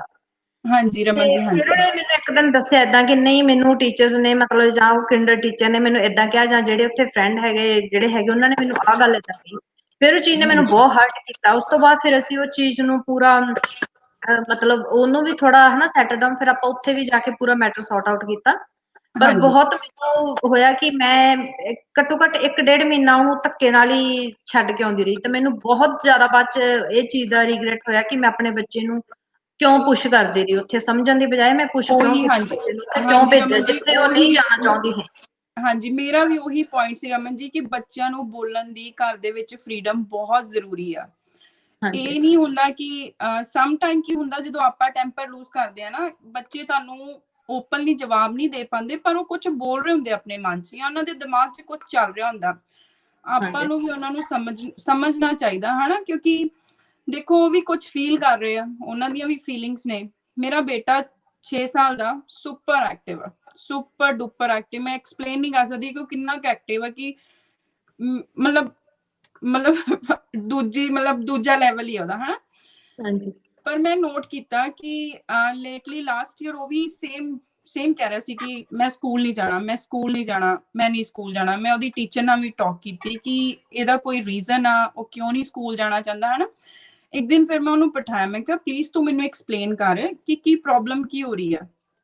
ਕਹਿੰਦਾ ਮੈਨੂੰ ਸਕੂਲ 'ਚ ਕੋਈ ਬੁਲੀ ਕਰ ਰਿਹਾ, ਔਰ ਕਰ ਵੀ ਕੌਣ ਰਿਹਾ, ਕਲਾਸਮੇਟ ਉਹ ਵੀ ਗਰਲ ਹੈ ਜੀ, ਕੁੜੀ ਬੁਲੀ ਕਰ ਰਹੀ ਹੈ। ਮੈਂ ਉਹਨੂੰ ਫਿਰ ਇਹ ਚੀਜ਼ ਸਮਝਾਈ, ਮੈਂ ਕਿਹਾ ਜੇ ਤੁਹਾਨੂੰ ਕੋਈ ਬੁਲੀ ਕਰਦਾ ਨਾ, ਤੁਹਾਨੂੰ ਘਬਰਾਉਣ ਦੀ ਕੋਈ ਲੋੜ ਨਹੀਂ ਹੈ। ਤੁਸੀਂ ਬਸ ਉਹਦੀਆਂ ਆਈਜ਼ 'ਚ ਦੇਖ ਕੇ ਉਹਨੂੰ ਇਹ ਕਹਿਣਾ ਕਿ stop it, I don't like it, that's it. ਮੈਂ ਕਿਹਾ ਉਹ ਪਰਸਨ ਤੁਹਾਨੂੰ 2-3 ਵਾਰੀ ਦੇਖੇਗਾ, ਆਬਜ਼ਰਵ ਕਰੇਗਾ ਕਿ ਤੁਸੀਂ ਨਹੀਂ, ਤੁਹਾਨੂੰ ਕੁਝ ਰਿਐਕਟ ਨਹੀਂ, ਮਤਲਬ ਕੋਈ ਤੁਸੀਂ ਡਰ ਨਹੀਂ ਰਹੇ ਜਾਂ ਤੁਸੀਂ ਭੱਜ ਨਹੀਂ ਰਹੇ ਹੋ, ਤਾਂ ਉਹ ਆਪਣੇ ਆਪ ਹੀ ਹਟ ਜਾਏਗਾ। ਹੁਣ ਉਹ ਕੱਲ ਪਰਸੋਂ ਸਕੂਲ ਗਿਆ, ਸੇਮ ਥਿੰਗ ਹੋਈ, ਉਹਨੇ ਉਹਨੂੰ ਕਿਹਾ ਸਟਾਪ ਇਟ। ਅੱਜ ਮੈਂ ਉਹਨੂੰ ਫੇਰ ਪੁੱਛਿਆ, ਮੈਂ ਕਿਹਾ ਸੁਖਾਬ ਹਾਊ ਵਾਸ ਯੋਰ ਡੇ। ਮੈਂ ਇਹ ਨਹੀਂ ਪੁੱਛਿਆ ਤੈਨੂੰ ਕਿਸੇ ਨੇ ਬੁਲੀ ਕੀਤਾ ਜਾਂ ਕੀ ਹੋਇਆ, ਮੈਂ ਕਿਹਾ ਹਾਊ ਵਾਸ ਯੋਰ ਡੇ। ਕਹਿੰਦਾ ਮੰਮਾ ਮੈਂ ਬਹੁਤ ਵਧੀਆ ਪਲੇ ਕੀਤਾ, ਮੇਰੇ ਨਵੇਂ ਫਰੈਂਡਸ ਬਣ ਗਏ। ਮਤਲਬ ਕਿਉਂਕਿ ਉਹਨੇ ਮੇਬੀ ਉਹਨੂੰ ਕੌਨਫੀਡੈਂਸ ਬੂਸਟ ਅਪ ਹੋਇਆ ਕਿ ਮੇਰੇ ਮੰਮਾ ਨੇ ਮੈਨੂੰ ਸਮਝਾਇਆ, ਮੈਂ ਟਾਕ ਕੀਤੀ, ਉਹਨੂੰ ਨਾਈਸਲੀ ਦੱਸਿਆ ਕਿ ਹਾਂ ਸੁਰਖਾਬ ਤੂੰ ਏਦਾਂ ਰਿਐਕਟ ਕਰੇਗਾ ਤੈਨੂੰ ਆ ਹੋਗਾ।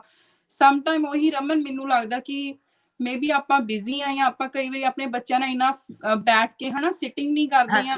ਮੈਂ ਤੁਹਾਨੂੰ ਨਹੀਂ ਕਹਿ ਰਹੀ, ਮੈਂ ਆਪਣੀ ਦੱਸ ਰਹੀ ਹਾਂ ਕਿ ਕਈ ਵਾਰੀ ਹੋ ਜਾਂਦਾ ਯਾਰ, ਟਾਈਮ ਆਪਣੇ ਕੋਲ ਨਾ ਕੀ ਹੁੰਦਾ, ਹਰੇਕ ਚੀਜ਼ ਫਿੱਟ ਕਰਨ ਦੀ ਕੋਸ਼ਿਸ਼ ਕਰਦੇ ਆ ਆਪਾਂ ਇੱਕ ਲਿਮਿਟਿਡ ਟਾਈਮ ਦੇ ਵਿੱਚ, ਆਪਾਂ ਮਿਸ ਆਊਟ ਕਰ ਜਾਂਦੇ ਆ। ਟਾਕ ਬਹੁਤ ਜ਼ਰੂਰੀ ਆ ਘਰ ਦੇ ਵਿੱਚ ਬੱਚਿਆਂ ਦੇ ਉਹੀ ਚੀਜ਼ ਨਵੀਂ ਜੀ, ਜਿੱਦਾਂ ਉਹਨੇ ਕਿਹਾ ਕਿ ਮੈਂ ਨਹੀਂ ਜਾਣਾ ਜਾਂ ਹਨਾ ਵੀ ਉਹਨੇ ਵਰਡ ਯੂਜ਼ ਕੀਤਾ ਕਿ ਵੀ ਦੇ ਨਾਟ ਲਾਈਕ ਮੀ ਹਨਾ, ਤੇ ਮੈਨੂੰ ਲੱਗਾ ਕਿ ਨਹੀਂ ਇਹ ਮਤਲਬ ਕੱਲੀ ਐ ਤੇ ਥੋੜਾ ਜ਼ਿਆਦਾ ਪੈਂਪਰ ਆ ਹਨਾ, ਤੇ ਕੁਛ ਏਦਾਂ ਹੋਇਆ ਹੋਣਾ। ਬਟ ਜਦੋਂ ਉਹਨੇ ਦੂਸਰੀ ਤੋਂ ਤੀਸਰੀ ਵਾਰ ਕਿਹਾ ਫਿਰ ਕੁਛ ਹੈਪਨ, ਜਿੱਦਾਂ ਮੈਂ ਗਈ ਪਿਕ ਤਾਂ ਉਹਨਾਂ ਨੂੰ ਨਹੀਂ ਪਤਾ ਸੀ ਵੀ ਉਹਦੀ ਮਦਰ ਆ ਚੁੱਕੀ ਆ ਆਲਰੇਡੀ ਸੈਂਟਰ ਦੇ ਵਿੱਚ, ਤਾਂ ਮੈਂ ਆਪਣੇ ਅੱਖੀ ਦੇਖੀ ਚੀਜ਼ ਹਨਾ।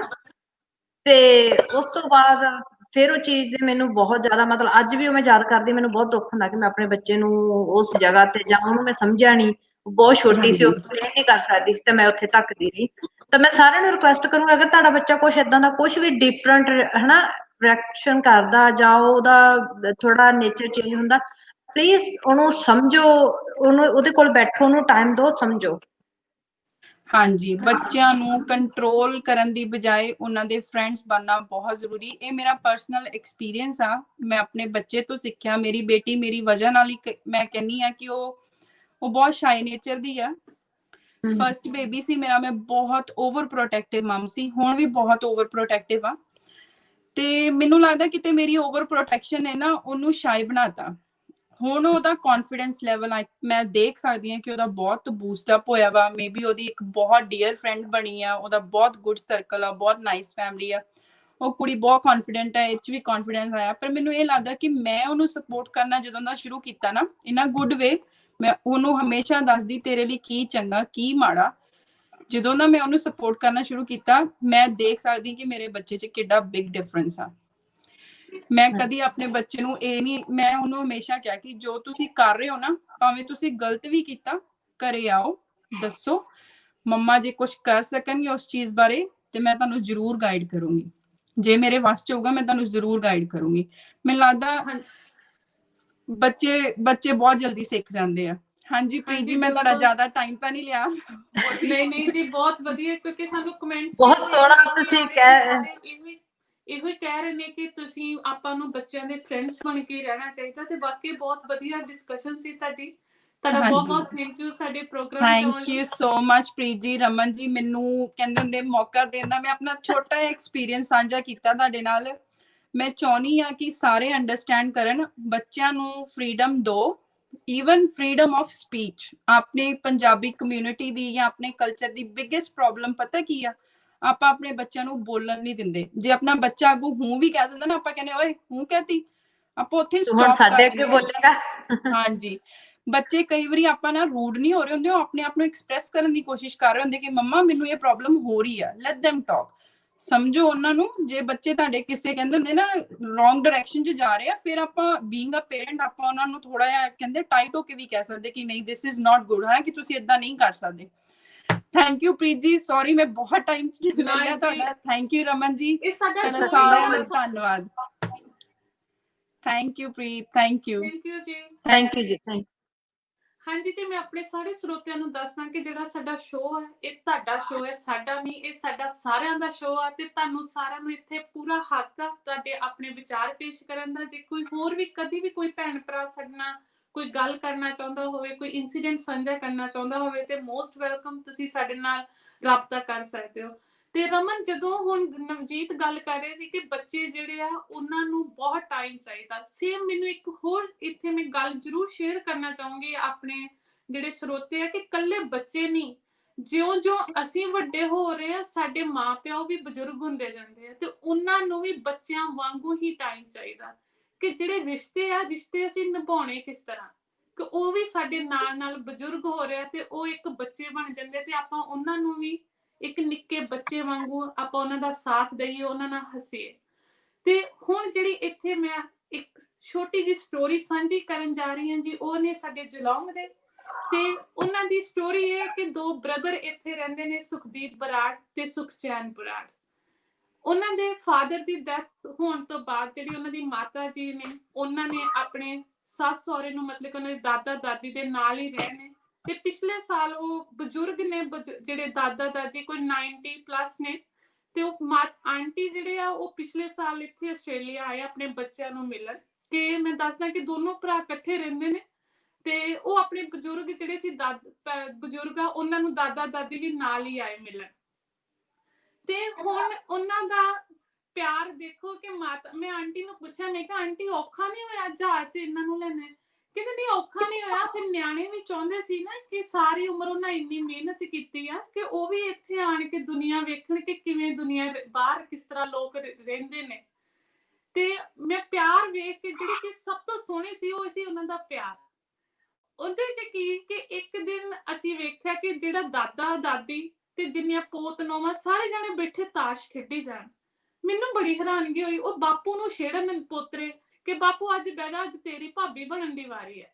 ਤੇ ਮੈਨੂੰ ਲੱਗਾ ਵੀ ਇਹ ਕਿਹੋ ਜਿਹਾ ਹੈ ਨਾ ਕਿ ਮੈਂ ਪਹਿਲੀ ਵਾਰੀ ਵੇਖਿਆ ਸੀ ਕਿ ਉੱਥੇ ਪੋਤ ਨੌਵਾਂ ਦੇ ਵਿੱਚ ਦਾਦਾ ਦਾਦੀ ਸਭ ਬੈਠੇ ਪੋਤੇ। ਤੇ ਆਂਟੀ ਕਹਿੰਦੇ ਬਾਪੂ ਬੇਬੇ ਦੀ ਔਖਾ ਵਾ ਨਾ ਉਹਨਾਂ ਲਈ, ਉਹਨਾਂ ਨੂੰ ਕਿਹੜਾ ਅੱਜ ਕੱਲ ਦੇ ਟੈਲੀਵਿਜ਼ਨ ਦੇ ਪ੍ਰੋਗਰਾਮ ਸਮਝ ਆਉਂਦੇ ਆ ਪ੍ਰੀਤ। ਤੇ ਉਹਨਾਂ ਲਈ ਤੇ ਇਹੋ ਹੀ ਐਂਟਰਟੇਨਮੈਂਟ ਆ। ਫਿਰ ਨਿਆਣਿਆਂ ਨੂੰ ਵੀ ਹੁੰਦਾ ਕਿ ਉਹ ਆਰੇ ਲੱਗੇ ਰਹਿੰਦੇ ਆ ਬਾਪੂ ਬੇਬੇ ਵੀ, ਤੇ ਫਿਰ ਉਹਨਾਂ ਨਾਲ ਲੱਗੇ ਰਹਿੰਦੇ ਆ ਵੀ ਹਾਸਾ ਮਜ਼ਾਕ ਕਰਨ ਸਾਰਾ ਦਿਨ। ਜਿਹੋ ਜਿਹੀ ਉਹਨਾਂ ਦੇ ਜ਼ਮਾਨਿਆਂ 'ਚ ਖੇਡਾਂ ਹੁੰਦੀਆਂ ਸੀ, ਉਹਨਾਂ ਨੂੰ ਤਾਸ਼ ਖੇਡਣੀ ਆਉਂਦੀ, ਨਾਲੇ ਉਹਨਾਂ ਦਾ ਵਾਹਵਾ ਟਾਈਮ ਪਾਸ ਹੋ ਜਾਂਦਾ। ਤੇ ਰਮਨ ਇੱਕ ਵਾਰੀ ਅਸੀਂ ਘੁੰਮਣ ਚੱਲੇ ਗਏ ਤੇ ਉਹ ਬਹੁਤ ਪਹਾੜੀ ਏਰੀਆ ਸੀ। ਤੇ ਬਾਪੂ ਕਾਫੀ ਬਜ਼ੁਰਗਾ ਹੌਲੀ ਹੌਲੀ ਤੁਰੇ। ਤੇ ਬਾਪੂ ਨੂੰ ਅਸੀਂ ਕਿਹਾ ਕਿ ਬਾਪੂ ਲਈ ਔਖਾ ਹੋਊਗਾ, ਬਾਪੂ ਪਹਾੜੀ ਤੇ ਚੜ੍ਹ ਨਹੀਂ ਸਕਦਾ। ਉਹ ਕਹਿੰਦੇ ਵੇਖੋ ਬਾਪੂ ਨੂੰ ਪਹਾੜੀ ਤੇ ਚੜ੍ਹ ਜਾਣਾ। ਇੱਕ ਪੋਤਾ ਬਾਪੂ ਦਾ ਹੱਥ ਫੜ ਕੇ ਪਹਾੜੀ ਤੇ ਚੜਾ ਕੇ ਲੈ ਗਿਆ, ਤੇ ਦੂਜੇ ਨੇ ਕੱਛ ਦੇ ਵਿੱਚ ਕੈਂਪਿੰਗ ਚੇਅਰ ਫੜੀ ਹੋਈ। ਤੇ ਜਿੱਥੇ ਬਾਪੂ ਥੱਕ ਜਾਓ ਚੇਅਰ ਢਾ ਦੇਣ ਤੇ ਬਾਪੂ ਬਹਿ ਜਾ ਆਰਾਮ ਕਰ।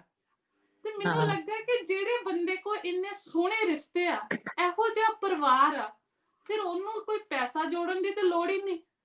ਉਹਦੇ ਲਈ ਪੈਸਾ ਕੋਈ ਮਾਇਨੇ ਨਹੀਂ ਰੱਖਦਾ। ਉਹ ਜਿਹੜੇ ਉਹਦਾ ਬੁਢਾਪੇ ਵੇਲੇ ਜਾਂ ਉਸ ਟਾਈਮ ਵਿੱਚ ਉੱਥੇ ਕਈ ਵਾਰੀ ਜਿਹੜੇ ਮੋਹ ਦੇ ਰਿਸ਼ਤੇ ਆ ਨਾ, ਇਹ ਇੰਨਾ ਕੁ ਤੁਹਾਡੇ ਲਈ ਖਾਸ ਹੁੰਦੇ ਆ ਕਿ ਉੱਥੇ ਬਾਕੀ ਚੀਜ਼ਾਂ ਜਿਹੜੀਆਂ ਦੁਨਿਆਵੀ ਚੀਜ਼ਾਂ ਉਹ ਫਿੱਕੀਆਂ ਪੈ ਜਾਂਦੀਆਂ। ਇੱਕ ਹੋਰ ਹਾਸੇ ਕਿ ਜਿਹੜਾ ਬਾਪੂ ਗਾਉਣ ਦਾ ਬੜਾ ਸ਼ੌਕੀਨ, ਉਧਰੋਂ ਬਾਪੂ ਦੇ ਪੋਤੇ ਵੀ ਬੜੇ ਗਾਉਣ ਦੇ ਸ਼ੌਕੀਨ ਹੈ ਪੂਰੇ। ਇੱਕ ਵਾਰੀ ਘਰੇ ਪਾਰਟੀ ਤੇ ਉੱਥੇ ਬਾਪੂ ਐਨ ਪੂਰਾ ਮੋਰ ਬਣਾਇਆ ਉਹਨਾਂ ਨੇ। ਬਾਪੂ ਨੂੰ ਕਾਲਾ ਕੋਟ ਚਿੱਟਾ ਕੁੜਤਾ ਪਜਾਮਾ ਪਾ ਕੇ ਖੜਿਆ ਕਰਨਾ, ਉਹਨਾਂ ਜਿੱਥੇ ਵੀ ਜਾਇਆ ਕਰਨਾ, ਨਾਲੋਂ ਨਾਲ ਜਿੱਥੇ ਜਾਣੇ ਨਿਆਣੇ ਬਾਪੂ ਬੇਬੇ ਨਾਲ। ਉਹਨੇ ਕੀ ਕੀਤਾ ਕਿ ਬਾਪੂ ਨੂੰ ਮੁੰਡੇ ਬੋਲੀਆਂ ਪਾਉਣ, ਰਾਤ ਨੂੰ ਪੂਰਾ ਗਾਉਣ ਵਜਾਉਣ ਚੱਲਣ ਡਿਆ। ਬਾਪੂ ਨੂੰ ਉੱਚਾ ਸੁਣਦਾ, ਬਾਪੂ ਨੂੰ ਸਮਝ ਤੇ ਆਵੇ ਨਾ ਕਿ ਬਾਪੂ ਨੇ ਬੋਲੀ ਪਾਉਣੀ। ਉਹਨਾਂ ਨੇ ਇਸ਼ਾਰਾ ਰੱਖਿਆ, ਇੱਕ ਹੱਥ ਪੋਤਾ ਇੱਕ ਹੱਥ ਕਰਦੇ, ਬਾਪੂ ਚੱਕਦੇ ਤੇ ਬਾਪੂ ਨੂੰ ਹੱਥ ਦੇ ਇਸ਼ਾਰੇ ਤੋਂ ਹੀ ਸਮਝ ਆ ਜਾਏ ਕਿ ਹੁਣ ਮੇਰੀ ਵਾਰੀ ਆ ਬੋਲੀ ਪਾਉਣ ਦੀ। ਤੇ ਬਾਪੂ ਪੂਰਾ ਬੋਲੀਆਂ ਪਾ ਕੇ ਸਾਰਿਆਂ ਨੂੰ ਖੁਸ਼। ਉੱਥੇ ਪੂਰਾ ਰੰਗੀਨ ਮਾਹੌਲ ਤੇ ਕਿੰਨਾ ਉਹ ਵਧੀਆ। ਤੇ ਕਈ ਵਾਰੀ ਕੀ ਹੁੰਦਾ ਰਮਨ, ਜਦੋਂ ਸਾਡੇ ਬਜ਼ੁਰਗ ਇੱਥੇ ਆਉਂਦੇ ਆ ਜਾਂ ਉਹ ਬਿਮਾਰ ਹੋ ਜਾਂਦੇ ਜਾਂ ਕੋਈ ਘਟਨਾ ਹੋ ਜਾਂਦੀ, ਤੇ ਆਪਾਂ ਸਭ ਤੋਂ ਪਹਿਲਾਂ ਡਰਦੇ ਹਾਂ ਕਿ ਹਸਪੀਟਲ ਦਾ ਬਿੱਲ ਬਹੁਤ ਬਣਨਾ। ਤੇ ਬੇਬੇ ਇੱਥੇ ਆਣ ਕੇ ਹੋ ਗਈ ਬਿਮਾਰ। ਬੇਬੇ ਸੀ ICU 'ਚ ਭਰਤੀ। ਤੇ ਸਾਨੂੰ ਸਾਰੇ ਜਿਹੜੇ ਫਰੈਂਡ ਸੀ, ਸਾਨੂੰ ਥੋੜਾ ਜਿਹਾ ਲੱਗਾ ਕਿ ਅਸੀਂ ਪੁੱਛੀਏ ਕਿ ਬੇਬੇ ਠੀਕ ਠਾਕ ਆ, ਵੀ ਕੋਈ ਵੀ ਪੈਸੇ ਦੀ ਜਾਂ ਵੀ ICU 'ਚ ਆ। ਤੇ ਉਹ ਪੋਤਰੇ ਕਹਿੰਦੇ ਨਹੀਂ ਨਹੀਂ ਟੈਨਸ਼ਨ ਨਾ ਲਓ, ਸਾਨੂੰ ਪਤਾ ਸੀ ਬਜ਼ੁਰਗ ਆ, ਫੁੱਲ ਇੰਸ਼ੋਰੈਂਸ ਕਰਾਈ ਆ। ਤੇ ਬੇਬੇ ਉੱਥੇ ਵੀ ਪੂਰੀ ਖੁਸ਼। ਇਹ ਨਹੀਂ ਕਿ ਉਹਨਾਂ ਨੂੰ ਕੋਈ ਦੁੱਖ ਲੱਗਾ ਕਿ ਬੇਬੇ ਹਸਪੀਟਲ ਆ। ਸਾਰੇ ਜਾਣੇ ਵਾਰੋ ਵਾਰੀ ਸਾਰੇ ਟੱਬਰ ਦੇ ਜੀ, ਕੋਈ ਦਿਨੇ ਰਿਹਾ ਕਰੇ, ਕੋਈ ਰਾਤ ਨੂੰ ਬੇਬੇ ਕੋ ਰਿਹਾ ਕਰੇ। ਤੇ ਬੇਬੇ ਵੇਖੋ ਸ਼ੁਗਲ ਮੇਲਾ ICU ਦੇ ਬੈੱਡ ਤੇ ਵੀ ਬੈਠੀ ਕਰ ਰਹੀ। ਬੇਬੇ ਨੂੰ ਇੱਕ ਨਰਸ ਸਾਂਭਣ ਆਉਂਦੀ ਸੀ ਤੇ ਉਹਦੇ ਬਾਲ ਥੋੜੇ ਕਰਲੀ ਤੇ ਉਹ ਰੰਗ ਦੀ ਵਿਚਾਰੀ ਮੇਰੇ ਵਰਗੀ ਥੋੜੀ ਜਿਹੀ ਸਲੇਰੀ। ਪਤਾ ਨਹੀਂ ਬੇਬੇ ਦੇ ਦਿਮਾਗ 'ਚ ਕਿਹੜੀ ਗੱਲ ਆਈ। ਉਹ ਕਹਿੰਦੀ ਵੇ ਦੀਪਿਆ ਮੇਰੀ ਗੱਲ ਸੁਣ ਲਾ, ਆ ਰੋਜ਼ ਇੱਥੇ ਫੇਰੇ ਮਾਰਦੀ ਆ, ਪਹਿਲਾਂ ਅੱਜ ਇਹਨੂੰ ਤੂੜੀ ਦੀ ਪੰਡ ਚਕਾ ਕੇ ਭੇਜ। ਤਾਂ ਉਹਨਾਂ ਨੂੰ ਕੀ ਲੱਗਾ ਕਿ ਬੇਬੇ ਨੂੰ ਇਹ ਲੱਗਾ ਕਿ ਉਹ ਵਿਚਾਰੀ ICU ਦੇ ਬੈੱਡ ਤੇ ਇੱਕੋ ਪਿੰਡ ਦੀ ਫੀਲਿੰਗ ਹੈ, ਮੈਂ ਪਿੰਡ 'ਚ ਤੁਰੀ ਫਿਰਦੀ ਆ। ਤੇ ਕਹਿੰਦੀ ਦੀਪਾ, ਉਹਨੂੰ ਇਹ ਤੇ ਨਹੀਂ ਲੱਗਾ ਕਿ ਇਹ ਨਰਸ ਆ ਮੈਨੂੰ ਲੁਕਾ ਕੇ ਕਹਿ ਰਹੀ। ਕਹਿੰਦੀ ਦੀਪਿਆ ਇਹਨੂੰ ਤੂੜੀ ਦੀ ਪੰਡ ਚਕਾ ਕੇ ਪਹਿਲਾਂ ਇਹਨੂੰ ਭੇਜ, ਇਹ ਰੋਜ਼ ਇੱਥੇ ਮੇਰੇ ਆਲੇ ਦੁਆਲੇ। ਬੇਬੇ ਨੂੰ ਲੱਗਾ ਨਾ ਵੀ ਮੈਨੂੰ ਠੀਕ ਤੇ ਵੀ ਬੇਬੇ ਉੱਠੂਗੀ ਤੇ ਕੁਝ ਦਊਗੀ। ਹਾਂਜੀ ਰਮਨ, ਉਹ ਜਿਹੜੇ ਰਿਸ਼ਤੇ ਆ ਉਹ ਰਿਸ਼ਤੇ ਬੜੇ ਖੂਬਸੂਰਤ ਹੁੰਦੇ ਆ। ਔਰ ਇਹ ਸਾਡੇ ਤੇ ਡਿਪੈਂਡ ਕਰਦਾ ਕਿ ਅਸੀਂ ਨਿਭਾਉਣੇ ਕਿਸ ਤਰ੍ਹਾਂ ਵਾ, ਅਸੀਂ ਆਪਣੇ ਮਾਂ ਪਿਓ ਨਾਲ ਭੈਣ ਭਰਾਵਾਂ ਨਾਲ ਕਿਸ ਤਰ੍ਹਾਂ ਰਹਿਣਾ। ਬਿਲਕੁਲ ਸਹੀ ਪ੍ਰੀਤ ਜੀ। ਹਰ ਰਿਸ਼ਤੇ ਦੀ ਇੱਕ ਥਾਂ ਹੁੰਦੀ ਆ। ਕਿਉਂਕਿ ਜਿਨ੍ਹਾਂ ਨੇ ਇੰਨਾ ਕੀਤਾ ਉਹਨਾਂ ਦੀ ਵਜ੍ਹਾ ਕਰਕੇ ਆਪਾਂ ਇੱਥੋਂ ਤੱਕ ਪਹੁੰਚੇ ਆ। ਅਗਰ ਉਹ ਮਾਂ-ਪਿਓ ਆਪਾਂ ਨੂੰ ਇੰਨਾ ਪੜ੍ਹਾਉਂਦੇ ਲਿਖਾਉਂਦੇ ਨਾ, ਸਾਥ ਨਾ ਦਿੰਦੇ ਆਪਣਾ, ਹਨਾ, ਤੇ ਆਪਾਂ ਇੱਥੋਂ ਤੱਕ ਅੱਜ ਇਹਨਾਂ ਦੇਸ਼ਾਂ ਦੇ ਵਿੱਚ ਨਾ ਬੈਠੇ ਹੁੰਦੇ। ਤੇ ਕਹਿੰਦੇ ਕਿ ਕਿਸੇ ਨੇ ਰੋਜ਼ਾ ਰੱਖਿਆ, ਕਿਸੇ ਨੇ ਵਰਤ ਰੱਖਿਆ, ਕਬੂਲ ਉਸਦਾ ਹੋਇਆ ਜਿਸ ਨੇ ਮਾਂ-ਬਾਪ ਨੂੰ ਆਪਣੇ ਕੋਲ ਰੱਖਿਆ। ਤਾਂ ਬਿਲਕੁਲ, ਜੇ ਤੁਸੀਂ ਰੱਬ ਦੇ ਉਹ ਚਾਹੇ ਕਿੰਨੀ ਵੀ ਤੁਸੀਂ ਹੋਰ ਕਰ ਲਓ, ਪੁੰਨ ਕਰ ਲਓ, ਪੁੰਨ ਖੱਟ ਲਓ, ਤਾਂ ਪੁੰਨ ਉੱਥੇ ਹੀ ਖੱਟਿਆ ਜਾਂਦਾ ਜਦੋਂ ਤੁਸੀਂ ਆਪਣੇ ਮਾਂ-ਬਾਪ ਦੀ ਸੇਵਾ ਕਰਦੇ ਆ। ਤੇ ਜੋ ਉਹਨਾਂ ਨੇ ਤੁਹਾਨੂੰ ਦਿੱਤਾ, ਇਹ ਉਹ ਟਾਈਮ ਹੁੰਦਾ ਗਾ ਕਿ ਆਪਾਂ ਹੁਣ ਆਪਣੀ ਵਾਰੀ ਹੁੰਦੀ ਹੈ ਕਿ ਆਪਾਂ ਉਹਨਾਂ ਦਾ ਖਿਆਲ ਰੱਖੀਏ।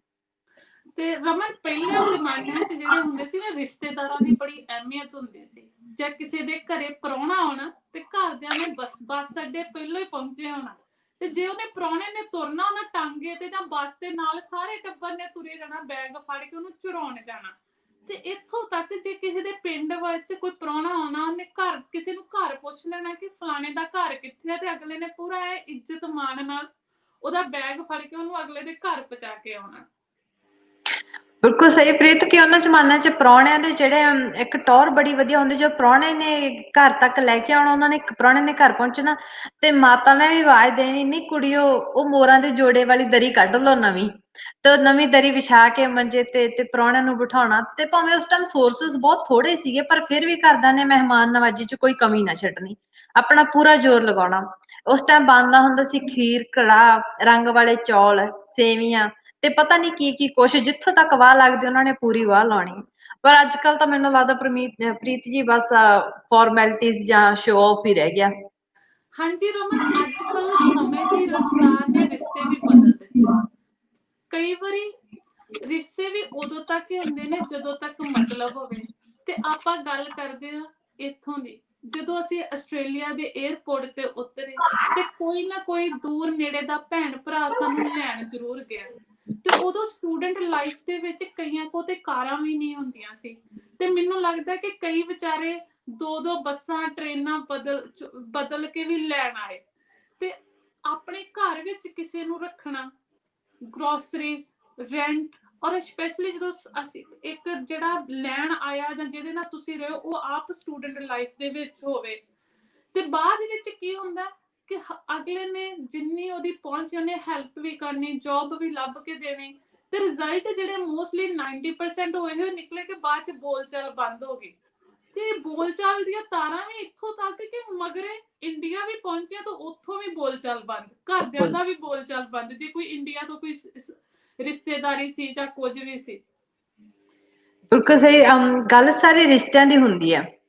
ਕੋਈ ਦਿਲ ਨਾਲ ਨਿਭਾਉਂਦਾ, ਕੋਈ ਦਿਮਾਗ ਵਰਤ ਲੈਂਦਾ, ਤੇ ਕਿਸੇ ਦੀ ਅੱਖ ਵਿੱਚ ਹੰਝੂ ਦੇਖ ਕੇ ਕਿਸੇ ਨੂੰ ਕੋਈ ਫਰਕ ਨਹੀਂ ਪੈਂਦਾ, ਤੇ ਕੋਈ ਹਾਸਿਆਂ ਵਿੱਚ ਲੁਕੇ ਉਦਾਸੀ ਨੂੰ ਵੀ ਪਰਖ ਲੈਂਦਾ।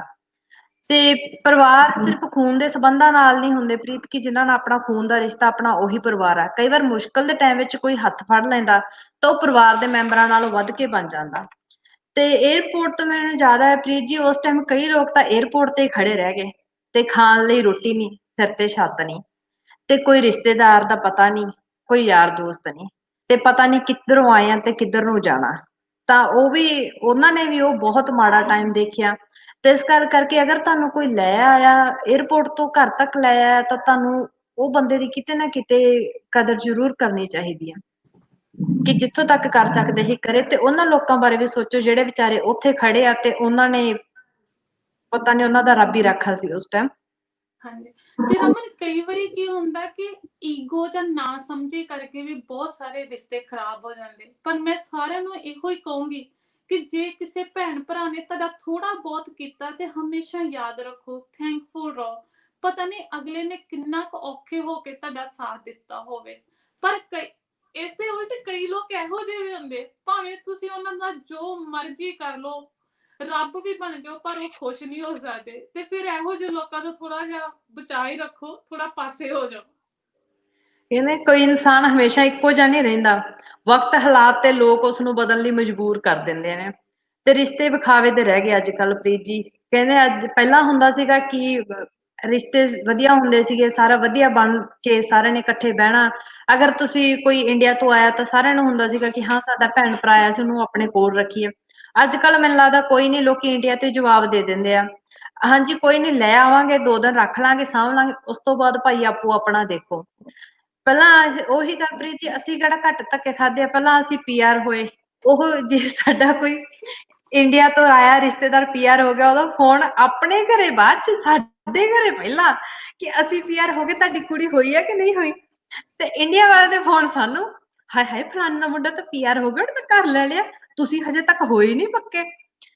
ਫਿਰ ਪੀਆਰ, ਉਸ ਤੋਂ ਬਾਅਦ ਪੀਆਰ ਹੋ ਗਏ ਤਾਂ ਲੋਕੀ ਪੁੱਛਣ ਲੱਗੇ ਭਾਈ ਘਰ ਨਹੀਂ ਲੈਣਾ, ਕਰ ਲਿਆ ਤੇ ਗੱਡੀ ਲੈਣ ਤੋਂ ਬਾਅਦ ਲੋਕੀ ਪੁੱਛਦੇ ਹੁਣ ਦੂਜਾ ਘਰ ਨਹੀਂ ਲੈਣਾ। ਵੀ ਜੇ ਕਿਤੇ ਨਾ ਕਿਤੇ ਅਸੀਂ ਆਪਦੀਆਂ ਲੋੜਾਂ ਨੂੰ ਪੂਰੀਆਂ ਕਰਕੇ ਆਪਦੇ ਆਪ ਨੂੰ ਸੰਤੁਸ਼ਟ ਕਰਨ ਦੀ ਕੋਸ਼ਿਸ਼ ਕਰਦੇ ਹਾਂ ਤਾਂ ਮੈਨੂੰ ਲੱਗਦਾ ਲੋਕ ਨਹੀਂ ਹੋਣ ਦਿੰਦੇ ਸਾਨੂੰ।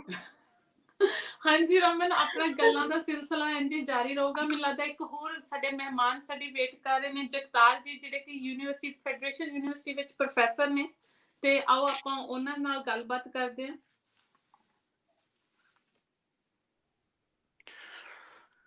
ਹਾਂਜੀ ਜਗਤਾਰ ਜੀ, ਜੀ ਆਇਆਂ ਨੂੰ। Thanks very much for having me. ਤੁਸੀਂ ਬਹੁਤ ਸੋਹਣੇ ਵਿਚਾਰ ਚੱਲ ਰਹੀ ਹੈ and ਹਾਂਜੀ ਸੌਰੀ I ਭਾਜੀ, ਅੱਜ believe ਥੋੜੀ ਜਿਹੀ ਵੇਟ ਕਰਵਾਈ ਤੁਹਾਡੇ ਤੋਂ, ਥੋੜਾ ਅੱਜ ਦਾ ਟੌਪਿਕ ਲੰਮਾ ਚਲਾ ਗਿਆ। no I was actually listening. ਮੈਂ ਸੁਣ ਰਿਹਾ ਸੀਗਾ ਤੇ ਬਹੁਤ ਵਧੀਆ ਲੱਗ ਰਿਹਾ ਸੀ, ਸਾਰੇ ਜਣੇ ਕਿਡਸ ਵਗੈਰਾ ਜਾਂ ਤੁਸੀਂ ਹੋਰ ਘਰ ਦੀਆਂ ਗੱਲਾਂ ਕੀਤੀਆਂ। ਤੋ it's actually nice ਕਿ ਇਹ ਗਿਆਨ ਦੀਆਂ ਗੱਲਾਂ ਜਾਂ ਥੋੜੀ ਜਿਹੀ ਨੌਲੇਜ ਤੁਸੀਂ ਸਪਰੈਡ ਕਰ ਰਹੇ ਹੈ। ਇਟਸ ਗੁੱਡ ਕਿ ਜਿਵੇਂ ਬਾਬਾ ਜੀ ਨੇ ਵੀ ਕਿਹਾ ਵਾ, ਕਹਿੰਦੇ ਵੀ ਖਾਵੋ ਖਰਚੇ ਰਲ ਮਿਲ ਭਾਈ, ਤੋਟ ਨਾ ਆਵੇ ਵੱਧ ਹੋ ਜਾਈ, which means ਕਿ ਜੇ ਤੁਹਾਡੇ ਕੋਲ ਥੋੜੀ ਨੌਲੇਜ ਹੈਗੀ ਆ, ਤੁਸੀਂ ਅੱਗੇ ਦੂਜਿਆਂ ਨੂੰ ਵੀ ਦਿਓ, ਤਾਂ that's where it will actually spread ਤੇ ਵੱਧਦੀ ਜਾਊਗੀ, ਨੌਲੇਜ ਘਟੂਗੀ ਨਹੀਂ ਹੈਗੀ ਤੇ ਸਾਰਿਆਂ ਦਾ ਖੁਸ਼ਹਾਲੀ ਹੋਊਗਾ। So it's good. ਸੋ ਥੋੜੇ ਜਿਹੇ ਮੈਂ ਪੁਆਇੰਟਸ ਐਡ ਕਰਨਾ। ਹਾਸਿਆਂ ਵਾਲੇ ਬੜੇ ਕਰ ਲਿਆ, ਮਤਲਬ ਇਦਾਂ ਦੇ, ਅੱਜ ਆਪਾਂ ਥੋੜਾ ਜਿਹਾ ਸੰਜੀਦਾ ਟੌਪਿਕ ਲੈ ਕੇ ਚੱਲੀਏ। That's correct. ਹਾਂਜੀ, ਕਾਫੀ ਸੈਂਸਿਟਿਵ ਤੇ ਸੀਰੀਅਸ ਇਸ਼ੂਜ਼ ਤੁਸੀਂ ਛੇੜੇ ਨੇ। ਇਟਸ ਗੁੱਡ ਬਿਕਾਜ਼ ਇਹ ਇਦਾਂ ਦੀਆਂ ਚੀਜ਼ ਵੀ ਚਾਹੀਦੀ ਆ ਆਪਾਂ ਨੂੰ ਸਾਰਿਆਂ ਨੂੰ। ਸੋ ਬੇਸਿਕਲੀ ਮੈਂ ਥੋੜਾ ਜਿਹਾ ਐਡ ਕਰਨਾ ਚਾਹਾਂਗਾ, ਜਿਵੇਂ ਪ੍ਰੀਤ ਜੀ ਨੇ ਪਹਿਲਾਂ ਕਿਹਾ ਸੀਗਾ, ਕਹਿੰਦੇ ਕਿ ਵੀ ਜਿਹੜੇ ਘਰ ਵਿੱਚ ਉਹ ਹਾਸਾ ਖੇਲਾ ਨਹੀਂ ਹੈਗਾ ਜਾਂ ਨਹੀਂ ਕਰਦੇ, ਦੈਟ ਇਜ਼ ਬੇਸਿਕਲੀ ਲਾਈਕ ਭੂਤਾਂ ਦਾ ਘਰ ਆ ਉਹ। ਸਿਮਿਲਰਲੀ ਆਪਾਂ ਜੇ ਗੁਰਬਾਣੀ ਚੋਂ ਵੀ ਲੈ ਲਈਏ ਤੇ ਸੇਮ ਬਾਬਾ ਜੀ ਨੇ ਵੀ ਆਪਾਂ ਨੂੰ ਇਹੀ ਦੱਸਿਆ, ਕਹਿੰਦੇ ਕਬੀਰ ਜਾਂ ਘਰ ਸਾਧਨ ਸੇਵੀਆ, ਹਰ ਕੀ ਸੇਵਾ ਨਾ ਹੈ ਤੇ ਘਰ ਮਰ ਹਟ ਸਾਰਖਿਆ, ਭੂਤ ਵਸੈ ਤਿਨ ਮਾਹੇ।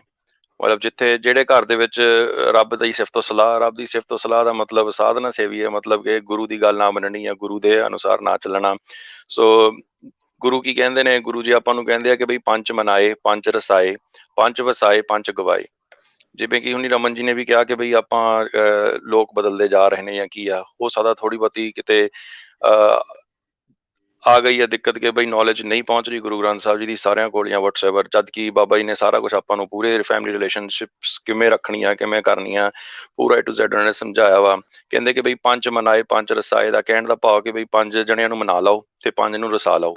ਉਹ 5 ਜਣੇ ਕਿਹੜੇ ਨੇ? ਉਹ ਨੇ ਸੱਤ, ਸੰਤੋਖ, ਦਇਆ, ਧਰਮ, ਧੀਰਜ। ਤੇ ਇਹਨਾਂ ਨੂੰ ਤੁਸੀਂ ਮਨਾ ਕੇ ਆਪਣੇ ਦਿਲ ਵਿੱਚ ਵਸਾ ਲਓ ਤੇ 5 ਨੂੰ ਦੂਰ ਕਰ ਲਓ। ਕਹਿੰਦੇ ਕਿ ਕਾਮ, ਕ੍ਰੋਧ, ਲੋਭ, ਮੋਹ, ਹੰਕਾਰ, ਇਹ ਜੇ ਔਗੁਣ ਤੁਸੀਂ ਆਪਣੇ ਵਿੱਚੋਂ ਕੱਢ ਦੋਗੇ, ਸ਼ੁਭ ਗੁਣ ਆਪਣੇ ਵਿੱਚ ਧਾਰਨ ਕਰ ਲਓਗੇ ਤੇ ਤੁਹਾਡੇ ਲਈ ਤੁਸੀਂ ਆਪਣੇ ਆਪ ਨੂੰ ਐਨਾਲਾਈਜ਼ ਕਰਨਾ ਸਿੱਖ ਲਓਗੇ ਕਿ ਬਈ ਜਿੱਥੇ ਮੇਰੀ ਗਲਤੀ ਆ, ਵੁੱਡ ਐਕਸੈਪਟ ਦੈਟ। ਜਿੱਥੇ ਕਿਸੇ ਹੋਰ ਦੀ ਗਲਤੀ ਆ, ਉਹਦੇ ਨਾਲ ਤੁਸੀਂ ਬੈਠ ਕੇ ਗੱਲ ਕਰ ਸਕਦੇ ਆ ਕਿ ਬਈ ਤੁਹਾਡੀ ਮੈਨੂੰ ਆਹ ਗੱਲ ਚੰਗੀ ਨਹੀਂ ਲੱਗੀ ਹੈਗੀ, so I would like if you can improve on that. ਜਾਂ ਫਿਰ ਆਪਣਾ ਇਹ ਤੁਹਾਡਾ ਵੀ ਨਜ਼ਰੀਆ ਹੋ ਸਕਦਾ ਕਿ ਤੁਹਾਨੂੰ ਉਹ ਚੀਜ਼ ਗਲਤ ਲੱਗ ਰਹੀ ਹੈ ਪਰ ਉਹਨਾਂ ਵਾਸਤੇ ਉਹ ਚੀਜ਼ ਸਹੀ ਹੋ ਸਕਦੀ ਆ। ਸੋ ਬੇਸਿਕਲੀ ਆਈ ਬਿਲੀਵ ਕਿ ਜੇ ਰਿਲੇਸ਼ਨਸ਼ਿਪਸ ਤੁਸੀਂ ਵਧੀਆ ਰੱਖਣੇ ਆ, ਚੀਜ਼ਾਂ ਕਰਨੀਆਂ, ਤੇ ਗੁਰੂ ਦੀ ਗੱਲ ਮੰਨ ਕੇ, ਇਟਸ ਬੇਸਿਕਲੀ ਆਪਾਂ ਨੂੰ ਇੱਦਾਂ ਦੀਆਂ ਚੀਜ਼ਾਂ ਪੜ੍ਹਨੀਆਂ ਚਾਹੀਦੀਆਂ ਤੇ ਸਿੱਖਣਾ ਚਾਹੀਦਾ ਗੁਰੂ ਤੋਂ। ਜਿਵੇਂ ਕਿ ਮੈਂ ਇੱਕ ਹੋਰ ਪੁਆਇੰਟ ਐਡ ਕਰਨਾ ਚਾਹਾਂਗਾ ਕਿ ਜਿਵੇਂ ਜਦੋਂ ਆਪਣੇ ਸਿੱਖਾਂ 'ਚ ਲਾਵਾਂ ਫੇਰੇ ਹੁੰਦੇ ਨੇ ਤੇ ਦ ਥਿੰਗ ਇਜ਼ ਕਿ ਵੀ ਜਨਰਲੀ ਡੋਂਟ ਇਵਨ ਨੋ ਕਿ ਬਈ ਲਾਵਾਂ ਫੇਰੇ ਦੇ ਕੀ ਮਤਲਬ ਨੇ ਤੇ ਬਾਬਾ ਜੀ ਕੀ ਸਮਝਾਉਣਾ ਚਾਹੁੰਦੇ ਨੇ। ਜਦ ਕਿ ਜਿਵੇਂ ਪਹਿਲੀ ਲਾਵੇਂ, ਜਿਵੇਂ ਮੰਨ ਲਓ ਆਪਾਂ ਇੱਕ ਐਗਜ਼ਾਮਪਲ ਲੈ ਲਈਏ, ਸ਼ੁਰੂ ਹੁੰਦੀ ਹੈ ਕਿ ਹਰ ਪ੍ਰਵਰਤੀ ਪਹਿਲੜੀ ਲਾਮ ਪ੍ਰਵਰਤੀ ਕਰਮ ਦਰੜਾਇਆ ਬਲਰਾਮ ਜੀਓ, ਵਿਚ ਮੀਨਸ ਉਹ ਸਾਨੂੰ ਦੱਸ ਰਹੇ ਨੇ ਕਿ ਪ੍ਰਵਰਤੀ ਕਰਮ ਮਤਲਬ ਰੱਬ ਦੇ ਸ਼ੁਭ ਗੁਣ, ਰੱਬੀ ਗੁਣ, ਆਪਣਾ ਦਇਆ, ਧਰਮ, ਧੀਰਜ, ਇੱਦਾਂ ਦੇ ਗੁਣ ਆਪਣੇ ਵਿੱਚ ਬਾਬਾ ਜੀ ਨੇ ਦੱਸਿਆ ਸਾਨੂੰ ਕਿ ਬਈ ਇਹ ਦ੍ਰਿੜ ਕਰ ਲਓ ਕਿ ਇਹ ਹੈਗੇ ਨੇ, ਇਹਨਾਂ ਦੇ ਅਨੁਸਾਰ ਤੁਸੀਂ ਆਪਣਾ ਹੁਣ ਜੀਵਨ ਜਿਉਣਾ ਵਾ। ਤੇ ਇਹ ਸਿਰਫ ਕਪਲ ਵਾਸਤੇ ਨਹੀਂ ਹੈਗੇ, ਸਾਰਿਆਂ ਵਾਸਤੇ ਹੀ ਹੈ ਕਿ ਵਿੱਚ ਹੀ ਮੰਮੀ, ਡੈਡੀ, ਭੈਣ, ਭਾਈ, ਸਹੁਰਾ, ਸੱਸ, ਸਾਰੇ ਜਣੇ ਵਿੱਚ ਹੀ ਆ ਗਏ ਇਨ ਦ ਸੈਂਸ ਜੋ ਵੀ ਤੁਹਾਡੇ ਹੈਗੇ, ਕਿ ਸਾਰਿਆਂ ਨੂੰ ਦ੍ਰਿੜ ਕਰਾਤਾ ਕਿ ਬਈ ਇਹ ਰੱਬੀ ਗੁਣਾਂ ਦੇ ਹਿਸਾਬ ਨਾਲ ਆਪਣਾ ਜੀਵਨ ਬਤੀਤ ਕਰੋਗੇ ਤਾਂ ਤੁਸੀਂ ਸਾਰੇ ਕਿਤੇ ਖੁਸ਼ਹਾਲੀ ਰਹੋਗੇ ਜਾਂ ਖੁਸ਼ਹਾਲ ਰਹੋਗੇ, ਜਿਵੇਂ ਵਟਸਐਵਰ। ਤੇ ਇੱਦਾਂ ਤੇ ਦੂਜੀ ਗੱਲ ਇੱਕ ਚਲੋ ਇਹ ਗੱਲ ਹੋ ਗਈ, ਤੇ ਆਪਾਂ ਨੂੰ ਇਹ ਚਾਹੀਦਾ ਕਿ ਇਹ ਚੀਜ਼ ਪ੍ਰਮੋਟ ਕਰਨੀ ਚਾਹੀਦੀ ਕਿ ਜਦੋਂ ਆਪਣੇ ਮੈਰਿਜ ਹੁੰਦੀ ਹੈ ਤੇ ਆਪਾਂ ਨੂੰ ਇਦਾਂ ਦੇ ਵਿਚਾਰ ਦੇਣੇ। ਜਿਵੇਂ ਗੋਰਿਆਂ ਦੀ ਦੇਖਦੇ 2-4 ਮੈਂ ਮੈਰਿਜਸ ਦੇਖੀਆਂ ਨੇ ਇੱਥੇ ਜਿਹੜੇ ਰਜਿਸਟਰਡ ਕਰਾਉਂਦੇ ਨੇ। ਸੋ ਇਟ ਹੈਪਨ ਕਿ ਬਈ ਉਹ ਇੱਕ ਕਾਗਜ਼ ਲੈ ਕੇ ਖੜ ਜਾਂਦੇ ਆ, ਵਿੱਚੋਂ ਪੜ੍ਹਦੇ ਨੇ ਕਿ ਅੱਜ ਤੋਂ ਮੈਂ ਤੇਰੇ ਨਾਲ ਏਦਾਂ ਦਾ ਰਹੂੰਗੀ, ਏਦਾਂ ਦਾ ਕਰੂੰਗਾ, ਫਲਾਨਾ ਟਮਕਾਨਾ। ਮੁੰਡੇ ਕੁੜੀ ਨੂੰ ਆਪਸ ਚ ਕਹਿੰਦੇ ਤੁਸੀਂ ਬੋਲੋ ਕਿ ਮੈਂ ਤੁਹਾਡੇ ਨਾਲ ਏਦਾਂ ਨਹੀਂ ਕਰੂੰਗੀ, ਮੈਂ ਤੇਰੇ ਨਾਲ ਐ ਨਹੀਂ ਕਰੂੰਗਾ, ਏਦਾਂ ਦਾ ਕਰਕੇ ਉਹਨਾਂ ਨੂੰ ਦੱਸਦੇ ਨੇ, ਤੇ ਉਹ ਮਗਰ ਪਿੱਛੋਂ ਬੋਲਦੇ ਨੇ, ਵਾਉਸ ਚੱਕਦੇ ਨੇ, ਤੇ ਬਾਅਦ ਚ ਫਿਰ ਉਹਨਾਂ ਦੀ ਕਹਿੰਦੇ ਕਿ you are officially married. Similarly ਆਪਣੇ ਵਿੱਚ ਵੀ ਬਾਬਾ ਜੀ ਦੱਸਦੇ ਨੇ, ਪਰ ਆਪਾਂ ਨੂੰ ਅਰਥ ਨਹੀਂ ਪਤਾ ਹੈ। ਆਪਾਂ ਹੋਰ ਮਤਲਬ ਸ਼ਗਨ ਮੇਲਾ ਚੀਜ਼ਾਂ ਕਰਦੇ ਆ, ਆਪਾਂ ਬਿਜ਼ੀ ਰਹਿੰਦੇ ਹਾਂ। ਪਰ ਥੋੜਾ ਜਿਹਾ ਜੇ ਅੱਧਾ ਘੰਟਾ ਹੋਰ ਗੁਰਦੁਆਰੇ ਵਿੱਚ ਕੱਢ ਕੇ ਆਪਾਂ ਨੂੰ, ਜਦੋਂ ਆਪਣਾ ਸ਼ਾਦੀ ਹੋ ਰਹੀ ਹੈ, ਵਿਆਹ ਹੋ ਰਿਹਾ ਹੈ, ਤੇ ਆਪਾਂ ਆਨੰਦ ਕਾਰਜ ਹੋ ਰਹੇ ਨੇ, ਟੂ ਬੀ ਵੈਰੀ ਓਨੈਸਟ, ਉਹਦੇ ਵਿੱਚ ਆਪਾਂ ਇਹ ਚੀਜ਼ ਦਾ ਸਮਝਾਈਏ ਉਸ ਟਾਈਮ ਤੇ ਸਭ ਬੱਚਿਆਂ ਨੂੰ ਪਤਾ ਲੱਗੇ ਕਿ ਵੀ ਜਿਹੜੇ ਕਪਲਸ ਮੈਰਿਡ ਹੋ ਰਹੇ ਨੇ ਜਾਂ ਹੋਰ ਸਰਜਣ ਨੇ, ਉਹਨਾਂ ਨੂੰ ਕਿਵੇਂ ਆਪਣਾ ਜੀਵਨ ਬਤੀਤ ਕਰਨਾ ਹੈ। ਪਲੱਸ ਆਪਾਂ ਜਿਵੇਂ ਹੁਣ ਆਪਾਂ ਸਟੂਡੈਂਟਸ ਨੂੰ ਵੀ ਇਹੀ ਗੱਲ ਦੱਸੀ ਦੀ ਹੁੰਦੀ ਹੈ ਕਿ ਬਈ ਤੁਸੀਂ ਆਪਣੇ ਡਿਸੀਜਨਸ ਦੇ ਆਪ ਮਾਲਕ ਹੈ। ਤੁਸੀਂ ਜੋ ਆਪਣੇ ਲਈ ਡਿਸਾਈਡ ਕਰ ਰਹੇ ਆ ਅੱਜ, ਉਹੀ ਤੁਸੀਂ ਕੱਲ ਨੂੰ ਬੈਨੀਫਿਟ ਉਹਦਾ ਰੀਪ ਕਰੋਗੇ। ਵਿਚ ਮੀਨਸ ਬਾਬਾ ਜੀ ਨੇ ਵੀ ਦੱਸਿਆ, ਕਹਿੰਦੇ ਦੱਦਾ ਦੋਸ਼ ਨਾ ਦੇਊ ਕਿਸੈ, ਦੋਸ਼ ਕਰਮਾ ਆਪਣੇ ਆ, ਜੋ ਮੈਂ ਕੀਆ ਸੋ ਮੈਂ ਪਾਇਆ, ਦੋਸ਼ ਨਾ ਦੀਜਾ ਵਰਜਣਾ। ਤੇ ਜੇ ਮੇਰੀ ਜ਼ਿੰਦਗੀ ਖੁਸ਼ਹਾਲ ਆ, ਮੈਂ ਬਾਹਰੋਂ ਖੁਸ਼ੀ ਲੱਭਦਾ ਫਿਰਦਾ, ਬਾਹਰੋਂ ਇੱਧਰ ਲੱਭਦਾ ਫਿਰਦਾ, ਉਹ ਕਿਤੇ ਨਹੀਂ ਹੈਗੀ, ਉਹ ਤੁਹਾਡੇ ਅੰਦਰ ਹੀ ਆ। ਤੁਸੀਂ ਅੰਦਰ ਹੀ ਪੋਜ਼ਿਟਿਵ એનર્ਜੀ ਲਈ ਬੈਠੇ ਆ, ਤੁਸੀਂ ਅੰਦਰ ਹੀ ਨੈਗੇਟਿਵ એનર્ਜੀ ਲਈ ਬੈਠੇ ਆ। ਇਹ ਤੁਹਾਡੀ ਡਿਸੀਜਨ ਹੈ ਕਿ ਤੁਸੀਂ ਪੋਜ਼ਿਟਿਵ એનર્ਜੀ ਨੂੰ ਉਜਾਗਰ ਕਰਨਾ ਜਾਂ ਨੈਗੇਟਿਵ એનર્ਜੀ ਨੂੰ ਉਜਾਗਰ ਕਰਨਾ। ਨੈਗੇਟਿਵ ਕਰੋਗੇ ਤੁਹਾਡੇ ਉਹੀ ਲੜਾਈ ਝਗੜੇ, ਤੁਸੀਂ ਬਾਹਰ ਨੂੰ ਪੈਸਾ, ਜਿਵੇਂ ਬਾਬਾ ਕਹੇ ਬਈ ਜੇ 4 ਪੈਸੇ ਵੱਧ ਬਣ ਗਏ ਤੇ ਬੱਚੇ ਵੀ ਖੁਸ਼ ਆ, ਘਰੇ ਉਹ ਸਾਰੇ ਟੌਫੀਆਂ ਲੈ ਕੇ ਰਸਗੁੱਲੇ ਖਾ ਰਹੇ ਆ, ਵਾਈਫ ਵੀ ਖੁਸ਼ ਆ, ਮਾਂ ਪਿਓ ਵੀ ਖੁਸ਼ ਆ। ਜੇ 4 ਪੈਸੇ ਘੱਟ ਬਣੇ ਆ ਤੇ ਬਾਹਰੋਂ ਤਿੜਫੜ ਕਰਦੇ ਮੱਥੇ ਵੱਟ ਪਏ ਹੋਊਗਾ ਘਰ ਨੂੰ ਬੜੇ, ਤੇ ਸਾਰਾ ਮਾਹੌਲ ਏਦਾਂ, ਜਵਾਕ ਡਰਦੇ ਵਿਚਾਰੇ ਨੁੱਕਰ 'ਚ ਲੱਗੇ ਬੈਠੇ ਕਿ ਬਾਪੂ ਕਿਤੇ ਸਾਡੇ ਦੁਆਲੇ ਨਾ ਹੋ ਜਾਵੇ। So that sort of thing, which means balance create ਕਰਨ ਵਾਸਤੇ ਆਪਾਂ ਨੂੰ ਇੱਕ ਚੀਜ਼ ਚਾਹੀਦੀ ਹੈ ਕਿ ਵੀ ਆਪਾਂ ਜੇ ਸਤ ਸੰਤੋਖ ਦਇਆ ਧਰਮ ਧੀਰਜ ਆਪਣੇ ਚ ਅਪਣਾ ਲਿਆ, ਤੇ ਆਪਣੇ ਇਹ ਜਿਹੜਾ ਇੰਬੈਲੈਂਸ ਆਪਣੀ ਲਾਈਫ ਦੇ ਵਿੱਚ ਵੀ ਇਹ 4 ਪੈਸੇ ਵੱਧ ਆ ਗਏ ਤਾਂ ਆਪਾਂ ਖੁਸ਼ ਹਾਂ, 4 ਪੈਸੇ ਘੱਟ ਕਮਾਏ ਤਾਂ ਦੁਖੀ ਹੈ, ਉਹ ਚੀਜ਼ ਤੁਹਾਡਾ ਬੈਲੈਂਸ ਹੋ ਜਾਊਗਾ ਕਿ ਯੂ ਵਿਲ ਬੀ ਇਕੁਅਲ, ਕਿ ਤੁਸੀਂ ਸਹੀ ਤਰੀਕੇ ਨਾਲ ਆਪਣਾ ਜੀਵਨ ਬਤੀਤ ਕਰ ਸਕੋਗੇ। ਤੇ ਮੈਂ ਗੁਰੂ ਤੋਂ ਇਹੀ ਗੱਲਾਂ ਸਿੱਖੀਆਂ ਨੇ, ਤੇ ਆਈ ਬਿਲੀਵ ਕਿ ਬਈ ਮੈਂ ਕਿਸੇ ਹੱਦ ਤੱਕ ਆਪਣੇ ਜੀਵਨ 'ਚ ਲਾਗੂ ਕਰ ਰਹੇ ਹਾਂ। ਡੈਫੀਨੇਟਲੀ ਇਟਸ ਨਾਟ 100% ਕਿ ਬਈ ਨੋ ਵਨਸ ਪਰਫੈਕਟ, ਬਟ ਜਿੱਥੇ ਤੱਕ ਹੋ ਸਕਦਾ ਬੰਦਾ ਆਪਣੇ ਆਪ ਨੂੰ ਕਰਨ ਦੀ ਕੋਸ਼ਿਸ਼ ਕਰਦਾ ਵਾ। ਤੇ ਆ ਥਾਟ ਕਿ I would like to actually share ਕਿ ਵੀ ਇਸ ਰਿਲੇਸ਼ਨਸ ਦੇ ਵਿੱਚ ਆਪਾਂ ਇੰਪਰੂਵ ਕਰਨ ਵਾਸਤੇ ਕਿੱਦਾਂ ਇਹ ਚੀਜ਼ਾਂ ਕਰ ਸਕਦੇ ਹਾਂ। ਤੁਹਾਡੀ ਆਵਾਜ਼ ਨਹੀਂ ਆ ਰਹੀ ਮੈਨੂੰ, ਸੌਰੀ ਪ੍ਰੀਤ ਜੀ। ਥੈਂਕ ਯੂ ਤੁਹਾਡਾ ਬਹੁਤ ਬਹੁਤ, ਕਿ ਬਹੁਤ ਰੀਅਲੀ ਵਧੀਆ ਸੀ ਕਿ ਆਪਾਂ ਗੁਰੂ ਸਾਹਿਬ ਨੇ ਵੀ ਸਾਨੂੰ ਇਹੋ ਦੱਸਿਆ ਕਿ ਅਸੀਂ ਆਪਣਾ ਜ਼ਿੰਦਗੀ ਜਿਹੜੀ ਆ ਉਹ ਕਿਸ ਤਰ੍ਹਾਂ ਬਤੀਤ ਕਰਨੀ। ਪਰ ਮੈਨੂੰ ਲੱਗਦਾ ਕਿ ਇੱਕ ਸਮੇਂ ਦੀ ਰਫ਼ਤਾਰ 'ਚ ਆਪਾਂ ਬਿਜ਼ੀ ਇੰਨੇ ਹੋ ਗਏ ਕਿ ਆਪਾਂ ਉਹ ਚੀਜ਼ਾਂ ਭੁੱਲ ਹੀ ਜਾ ਰਹੇ। ਹਾਂਜੀ, ਤੇ ਆਈ ਬਿਲੀਵ ਕਿ ਜਿਵੇਂ ਕਿਡਸ ਦੀ ਗੱਲ ਉਹਨਾਂ ਨੇ ਕੀਤੀ ਸੀਗੀ ਵਿੱਚ ਕਿ ਬਈ ਠੀਕ ਹੈ, ਉਹ ਬਹੁਤ ਵਧੀਆ ਉਹਨਾਂ ਨੇ ਥਾਟਸ ਸ਼ੇਅਰ ਕੀਤੀਆਂ ਆਪਣੀਆਂ। I would like to add on to that ਕਿ ਵੀ ਆਪਣੇ ਕਿਡਸ ਨੂੰ ਵੀ ਆਪਾਂ ਥੋੜ੍ਹਾ ਬਹੁਤਾ ਗੁਰੂ ਦੀ ਵਿਚਾਰ ਬਾਰੇ ਦੱਸੀਏ, ਜਾਂ ਉਹਨਾਂ ਨੂੰ ਪਾਠ ਕਰਨ ਥੋੜ੍ਹਾ ਬਹੁਤਾ ਜਿਵੇਂ ਸ਼ੁਰੂ ਤੋਂ ਲਾਈਏ, ਦੈਟ ਸੋ ਦੈਟ ਦੇ ਗੈਟ ਇੰਟਰਸਟਿਡ ਇਨ ਦੈਟ। ਉਹਨਾਂ ਦਾ ਡੇਲੀ ਦਾ ਰੂਟੀਨ ਰੱਖਦੀ ਕਿ ਵੀ ਪੁੱਤ ਤੂੰ 10 ਮਿੰਟ ਵਾਹਿਗੁਰੂ ਵਾਹਿਗੁਰੂ ਕਰ ਲਾ ਬੈਠ ਕੇ, ਜਾਂ ਤੂੰ ਏਕ ਓਂਕਾਰ ਸਤਿਨਾਮ ਪੜ੍ਹ ਲਾ। ਹੌਲੀ ਹੌਲੀ ਉਹਦਾ ਇੰਟਰਸਟ ਬਣੂਗਾ, ਜਾਂ ਇੱਦਾਂ ਕਰਕੇ ਉਹ ਫਿਰ ਬੱਚਾ ਅੱਗੇ ਵੱਧਦਾ ਵਾ। ਤੇ that's where you get those ਆਪਣੇ 'ਚ ਤੁਸੀਂ ਵਾਈਜ਼ ਬਣਾ ਲੈ ਕੇ ਆਉਂਦੇ ਆ ਅੱਗੇ ਚੱਲ ਕੇ, ਤੁਹਾਨੂੰ ਉਹ ਚੀਜ਼ਾਂ ਕੰਮ ਆਉਂਦੀਆਂ ਨੇ ਕਿ ਗੁਰੂ ਨੇ ਮੈਨੂੰ ਕੀ ਸਿਖਾਇਆ ਹੈ ਤੇ ਆਪਾਂ ਕੀ ਕਰ ਰਹੇ ਹਾਂ। So that's what I wanted to add. Thanks very much. Thank you very much. Thank you ਭਾਜੀ, ਬਹੁਤ ਬਹੁਤ ਤੁਹਾਡਾ ਧੰਨਵਾਦ ਸਾਨੂੰ ਇੰਨੇ Thanks for ਸੋਹਣੇ having me. ਵਿਚਾਰ ਦੱਸਣ ਲਈ ਤੇ ਸਾਡੇ ਨਾਲ ਟਾਈਮ ਸਾਂਝਾ ਕਰਨ ਲਈ। ਰਮਨ, ਅੱਜ ਆਪਾਂ ਨੂੰ ਖਾਸਾ ਹੀ ਟਾਈਮ ਹੋ ਗਿਆ ਤੇ ਗੱਲਾਂ ਦਾ ਸਿਲਸਿਲਾ ਇੰਨਾ ਲੰਬਾ ਚੱਲਿਆ ਕਿ ਟਾਈਮ ਵੱਲ ਦੇਖਦੇ ਘੜੀ ਨਹੀਂ ਦੇਖੀ ਗਈ ਆਪਣੇ ਕੋ। ਤੇ ਆਪਾਂ ਵੀ ਹਾਂਜੀ ਥੋੜਾ ਹੁਣ ਅੱਗੇ ਵਧਦੇ ਹੋਏ, ਉਹ ਕਹਿੰਦੇ ਨੇ ਰਮਨ ਕਿ ਜਦੋਂ ਸਾਡੇ ਕੋਈ ਭੈਣ ਭਰਾ ਜਾਂ ਸਾਡਾ ਕੋਈ ਦੋਸਤ ਮਿੱਤਰ ਸਾਡੇ ਘਰੇ ਆਉਂਦਾ ਤਾਂ ਉਹ ਸਿਰਫ ਸਾਨੂੰ ਮਿਲਣ ਆਉਂਦਾ। ਜਿਹੜੇ ਤੁਹਾਡੇ ਦਿਲੋਂ ਖਾਸ ਆ, ਜਿਹੜੇ ਤੁਹਾਡੇ ਨਾਲ ਜੁੜੇ ਆ, ਉਹਨਾਂ ਨੂੰ ਤੁਹਾਡੇ ਮਹਿੰਗੇ ਫਰਨੀਚਰ ਜਾਂ ਸੋਹਣੇ ਘਰ ਨਾਲ ਕੋਈ ਲੈਣਾ ਦੇਣਾ ਨਹੀਂ ਕਿ ਤੁਹਾਡਾ ਘਰ ਮਹਿੰਗਾ ਵਾ, ਕਿਹੜੇ ਏਰੀਏ 'ਚ ਆ। ਅਗਲਾ ਤੁਹਾਨੂੰ ਟਾਈਮ ਕੱਢ ਕੇ ਤੁਹਾਨੂੰ ਮਿਲਣ ਆਉਂਦਾ, ਤੁਹਾਡੇ ਨਾਲ ਟਾਈਮ ਸਪੈਂਡ ਕਰਨ। ਤੇ ਅੱਜ ਕੱਲ੍ਹ ਦਾ ਜਿਹੜਾ ਜ਼ਮਾਨਾ, ਉੱਥੇ ਹਰ ਬੰਦਾ ਇੱਕ ਵਧੀਆ ਸੋਹਣੀ ਜ਼ਿੰਦਗੀ ਜਿੰਦਾ, ਵਧੀਆ ਰੋਟੀ ਪਾਣੀ ਖਾਂਦਾ, ਤੇ ਨਾ ਤੇ ਕੋਈ ਕਿਸੇ ਦੇ ਖਾਣ ਦਾ ਭੁੱਖਾ। ਤੇ ਆਪਾਂ ਕੀ ਆ ਕਿ ਮੈਨੂੰ ਇਹ ਲੱਗਦਾ ਕਿ ਜਦੋਂ ਵੀ ਕੋਈ ਆਪਣੇ ਵੱਲ ਆਵੇ, ਆਪਣਾ ਭੈਣ ਭਰਾ, ਹੱਸ ਕੇ ਉਹਦਾ ਸਵਾਗਤ ਕਰੀਏ। ਵਧੀਆ ਗੱਲਬਾਤ ਦਾ ਵਿਸ਼ਾ ਵੀ ਸਾਡਾ ਵਧੀਆ ਹੋਵੇ ਕਿ ਜਿਹਦੇ ਵਿੱਚ ਇੱਕ ਪੋਜ਼ਿਟਿਵਿਟੀ ਆਵੇ ਰਿਲੇਸ਼ਨਸ਼ਿਪ ਦੇ ਵਿੱਚ ਵੀ। ਤੇ ਜਦੋਂ ਤੁਸੀਂ ਉਹ ਟਾਈਮ 'ਚ ਗੱਲਾਂ ਬਾਤਾਂ ਕਰ ਰਹੇ ਹੋ ਤਾਂ ਉਹ ਵੀ ਸਮਾਂ ਜਿਹੜਾ ਇੱਕ ਵਾਰੀ ਬੰਦ ਜਾਵੇ। ਬਿਲਕੁਲ ਸਹੀ ਗੱਲ ਪ੍ਰੀਤ ਜੀ। ਇੱਥੇ ਮੈਂ 2 ਲਾਈਨਾਂ ਸ਼ੇਅਰ ਕਰਨੀਆਂ ਨੇ। ਉਹ ਘਰ ਨਹੀਂ ਕਦੇ ਵੀ ਨਰਕ ਬਣਦਾ, ਸੱਸ ਤੇ ਨੂੰਹ ਦਾ ਜਿੱਥੇ ਪਿਆਰ ਹੋਵੇ, ਜਿੱਥੇ ਪਤਨੀ ਨੂੰ ਸਮਝਿਆ ਜਾਵੇ ਸਾਥਣ, ਤੇ ਮਾਂ ਦਾ ਪੂਰਾ ਸਤਿਕਾਰ ਹੋਵੇ। ਨੂੰਹ ਆਪਣੀ ਸੱਸ ਨੂੰ ਮਾਂ ਸਮਝੇ, ਸੱਸ ਨੂੰ ਨੂੰਹ ਦੇ ਧੀ ਦਾ ਦੀਦਾਰ ਹੋਵੇ। ਕਲਾ ਕਲੇਸ਼ ਤੋਂ ਰਹਿੰਦੇ ਇਹ ਮੁਕਤ ਜਾਚਕ, ਸੱਚਮੁੱਚ ਉਹ ਸੁਖੀ ਪਰਿਵਾਰ ਹੋਵੇ। ਤੇ ਧੀਆਂ ਕਹਿੰਦੇ ਕਿ ਉਹ ਪਰਿਵਾਰ ਬਹੁਤ ਵਧੀਆ, ਤੇ ਧੀਆਂ ਵੀ ਜਾਇਦਾਦ ਦੇ ਵਿੱਚੋਂ ਹਿੱਸੇ ਨਹੀਂ ਮੰਗਣ ਆਉਂਦੀਆਂ। ਉਹ ਇਹ ਚਾਹੁੰਦੀਆਂ ਕਿ ਜੇ ਸਾਡੇ ਮਾਪਿਓ ਤੋਂ ਬਾਅਦ ਸਾਡੇ ਭਰਾ ਭਰਜਾਈ ਹੈਗੇ ਆ ਤਾਂ ਉਹ ਸਾਡਾ ਆਈਆਂ ਦਾ ਮਾਣ ਸਤਿਕਾਰ ਕਰਨ। ਜੇ ਸਾਡੇ ਬੱਚੇ ਸਾਡੇ ਨਾਲ ਆਉਂਦੇ ਆ, ਸਾਡਾ ਪਤੀ ਸਾਡੇ ਨਾਲ ਆਉਂਦਾ, ਤਾਂ ਸਾਨੂੰ ਇੱਕ ਮਾਣ ਸਤਿਕਾਰ ਮਿਲੇ। ਹਰ ਇੱਕ ਰਿਸ਼ਤੇ ਦਾ ਆਪਣਾ ਆਪਣਾ ਰੋਲ ਹੈਗਾ, ਪਤੀ ਪਤਨੀ, ਸੱਸ ਸਹੁਰਾ, ਭੈਣ ਭਰਾ, ਨਨਾਣ ਭਰਜਾਈ।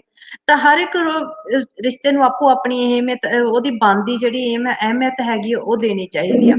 ਤੇ ਰਿਸ਼ਤਿਆਂ ਨੂੰ ਨਿਭਾਉਣ ਲਈ ਸਭ ਤੋਂ ਪਹਿਲਾਂ ਜ਼ਰੂਰੀ ਹੈਗੀ ਆ ਅੰਡਰਸਟੈਂਡਿੰਗ। ਆਪਾਂ ਨੂੰ ਆਪਸ ਵਿੱਚ ਅੰਡਰਸਟੈਂਡਿੰਗ ਹੋਣੀ ਬਹੁਤ ਜ਼ਰੂਰੀ ਆ। ਅਗਰ ਕੋਈ ਮਤਭੇਦ ਕਿਸੇ ਤਰ੍ਹਾਂ ਦਾ ਹੈਗਾ, ਬੈਠ ਕੇ ਗੱਲਬਾਤ ਕਰ ਲਓ।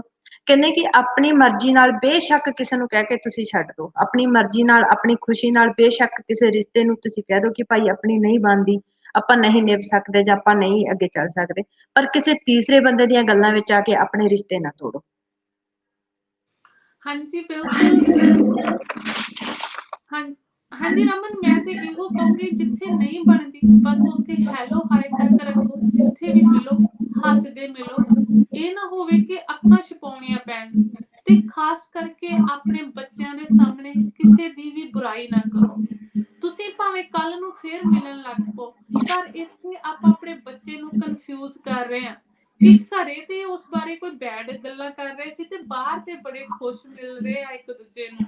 ਤੇ ਫਿਰ ਇਹ ਇੱਕ ਵਿਖਾਵਾ ਵਾ, ਤੇ ਸਾਡੇ ਬੱਚੇ ਵੀ ਇਹਨਾਂ ਚੀਜ਼ਾਂ ਦੇ ਵਿੱਚ ਕਨਫਿਊਜ਼ ਹੋ ਜਾਂਦੇ ਆ। ਤੇ ਜਾਂਦਿਆਂ ਜਾਂਦਿਆਂ ਰਮਨ, ਮੈਨੂੰ ਲੱਗਦਾ ਕਿ ਟਾਈਮ ਬਹੁਤ ਹੋ ਗਿਆ। 2 ਲਾਈਨਾਂ ਮੇਰੇ ਉਹਨਾਂ ਸਾਰੇ ਦੋਸਤਾਂ ਮਿੱਤਰਾਂ ਲਈ ਜਿਨ੍ਹਾਂ ਦੀਆਂ ਪਿਆਰ ਦੀਆਂ ਤੰਦਾਂ ਇੰਨੀਆਂ ਮਜ਼ਬੂਤ ਨੇ ਕਿ ਕਦੀ ਉਹਨਾਂ ਨੂੰ ਮੇਰੇ ਵਿੱਚ ਕਮੀਆਂ ਮਹਿਸੂਸ ਹੀ ਨਹੀਂ ਹੋਈਆਂ, ਕਿ ਇਹ ਬਗਾਨੇ ਮੁਲਕ ਦੇ ਵਿੱਚ ਹਰ ਦੁੱਖ ਸੁੱਖ ਵੇਲੇ ਉਹ ਮੇਰੇ ਨਾਲ ਖੜੇ ਨੇ। ਤੇ ਅੱਜ ਮੈਂ ਜਿੱਥੇ ਵੀ ਆ ਤੁਹਾਡੀਆਂ ਦੁਆਵਾਂ ਨਾਲ ਆ। ਮੈਨੂੰ ਪਤਾ ਤੁਸੀਂ ਸਾਰੇ ਮੈਨੂੰ ਦੇਖ ਰਹੇ ਹੋ ਇਸ ਟਾਈਮ। ਕੁਝ ਲੋਕਾਂ ਦੇ ਸਾਥ ਮੁਬਾਰਕ ਹੁੰਦੇ ਨੇ, ਕੁਝ ਲੋਕਾਂ ਦੇ ਸਾਥ ਮੁਬਾਰਕ ਹੁੰਦੇ ਨੇ, ਕੁਝ ਸੱਜਣ ਖੁਦ ਆਪ ਮੁਬਾਰਕ ਹੁੰਦੇ ਨੇ। ਰੌਣਕ ਬਣ ਕੇ ਫਰਕ ਮੁਕਾਉਂਦੇ ਸਮਿਆਂ ਦਾ, ਰੌਣਕ ਬਣ ਕੇ ਫਰਕ ਮੁਕਾਉਂਦੇ ਸਮਿਆਂ ਦੇ, ਜਦ ਮਿਲਦੇ ਨੇ ਦਿਨ ਰਾਤ ਮੁਬਾਰਕ ਹੁੰਦੇ ਨੇ। ਕੋਈ ਸਹੀ ਗੱਲ ਪ੍ਰੀਤ ਜੀ। ਤੇ ਮੈਂ ਵੀ ਕਿ ਸਾਡੇ ਸਾਰੇ ਜਿੰਨੇ ਵੀ ਸਰੋਤੇ ਸਾਨੂੰ ਦੇਖ ਰਹੇ ਆ, ਸਾਨੂੰ ਇੱਥੋਂ ਤੱਕ ਪਹੁੰਚਾਉਣ ਲਈ ਅੱਜ ਸਾਡਾ 4ਥਾ ਐਪੀਸੋਡ ਸੀਗਾ। ਤਾਂ ਅਸੀਂ ਕੋਸ਼ਿਸ਼ ਕਰਦੇ ਰਵਾਂਗੇ ਤੁਹਾਡੇ ਲਈ ਹਰ ਵਾਰ ਕੁਛ ਨਾ ਕੁਛ ਨਵਾਂ ਲੈ ਕੇ ਆਉਂਦੇ ਰਹੀਏ। ਜਿਵੇਂ ਕਿ ਆਪਾਂ ਪਹਿਲਾਂ ਬੜੇ ਹਾਸੇ ਵਾਲੇ ਟੌਪਿਕ ਸੀ ਜਿਹੜੇ ਮਤਲਬ ਬਹੁਤ ਏਦਾਂ ਸੀਗੇ, ਤੇ ਇਹ ਟੌਪਿਕ ਥੋੜਾ ਜਿਹਾ ਆਪਾਂ ਸੰਜੀਦਾ ਹਨਾ ਰੱਖਿਆ ਕਿ ਆਪਾਂ ਨੂੰ ਜ਼ਿੰਦਗੀ ਦੇ ਨਾਲ ਨਾਲ ਚੱਲਦੇ ਹੋਏ ਬਹੁਤ ਸਾਰੀਆਂ ਹਾਸਾ ਖੇਡਾਂ ਵੀ ਚਾਹੀਦਾ।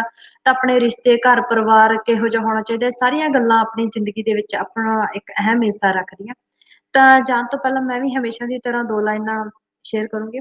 ਰੁੱਖ ਬੁੱਢਾ ਹੀ ਸਹੀ ਛਾਂ ਤਾਂ ਦਿੰਦਾ ਏ, ਘਰ ਕੱਚਾ ਹੀ ਸਹੀ ਥਾਂ ਤਾਂ ਦਿੰਦਾ ਏ, ਧੋਖਾ ਛੋਟਾ ਹੀ ਸਹੀ ਰੁਵਾ ਤਾਂ ਦਿੰਦਾ ਹੈ, ਝੂਠ ਵੱਡਾ ਹੀ ਸਹੀ ਸਭ ਕੁਝ ਗਵਾ ਤਾਂ ਦਿੰਦਾ ਹੈ, ਕਦਮ ਇੱਕੋ ਚੁੱਕਿਆ ਹੋਵੇ ਗਲਤ ਲਾਨ ਤਾਂ ਪਵਾ ਤਾਂ ਦਿੰਦਾ ਹੈ, ਫਕੀਰ ਗਰੀਬ ਹੀ ਕਿਉਂ ਨਾ ਹੋਵੇ ਦੁਆ ਤਾਂ ਦਿੰਦਾ ਹੈ, ਦੁਆ ਤਾਂ ਦਿੰਦਾ ਹੈ। ਤਾਂ ਸਾਰੇ ਜਾਣੇ ਖੁਸ਼ ਰਹੋ, ਘਰ ਪਰਿਵਾਰ ਦੇ ਵਿੱਚ ਆਪਣੇ ਸਮਾਂ ਕੱਢੋ, ਇੱਕ ਦੂਸਰੇ ਦੇ ਨਾਲ ਸੁੱਖ ਦੁੱਖ ਸਾਂਝੇ ਕਰੋ। ਕਿਸੇ ਨੂੰ ਕਿਸੇ ਵੀ ਟਾਈਮ ਕੋਈ ਵੀ ਕਿਸੇ ਦੀ ਹੈਲਪ ਦੀ ਜ਼ਰੂਰਤ ਹੋਵੇ, ਇੱਕ ਦੂਸਰੇ ਦੇ ਨਾਲ ਖੜੋ। ਅਗਰ ਤੁਹਾਡੀ ਕਿਸੇ ਬੰਦੇ ਨਾਲ ਅਣਬਣ ਹੈਗੀ ਆ ਤਾਂ ਹੁਣ ਇਹ ਸੋਚ ਕੇ ਮਾਫ ਕਰ ਦਿਓ ਕਿ ਜ਼ਿੰਦਗੀ 'ਚ ਕਦੇ ਨਾ ਕਦੇ ਕਿਤੇ ਨਾ ਕਿਤੇ ਉਹਨੇ ਤੁਹਾਡੇ ਲਈ ਚੰਗਾ ਜ਼ਰੂਰ ਸੋਚਿਆ ਹੋਊਗਾ। ਤਾਂ ਇਹਦੇ ਨਾਲ ਹੀ ਅੱਜ ਸਾਨੂੰ ਬਹੁਤ ਟਾਈਮ ਹੋ ਗਿਆ, ਅੱਜ ਤੁਹਾਡਾ ਜ਼ਿਆਦਾ ਸਮਾਂ ਲਿਆ ਸੀ, ਤਾਂ ਅਸੀਂ ਮਾਫੀ ਚਾਹੁੰਦੇ ਹਾਂ। ਤੇ ਬਾਕੀ ਸਾਨੂੰ ਏਦਾਂ ਹੀ ਸਪੋਰਟ ਕਰਦੇ ਰਹੋ, ਕਮੈਂਟ ਕਰਦੇ ਰਹੋ। ਤਾਂ ਅਗਲੀ ਵਾਰ ਮਿਲਾਂਗੇ ਇੱਕ ਨਵੇਂ ਟੌਪਿਕ ਦੇ ਨਾਲ ਕੁਝ ਹੋਰ ਲੈ ਕੇ। ਤਾਂ ਤਦ ਤੱਕ ਲਈ ਰੱਬ ਰਾਖਾ। ਸਾਨੂੰ ਦਿਓ ਇਜਾਜ਼ਤ। ਸਤਿ ਸ਼੍ਰੀ ਅਕਾਲ।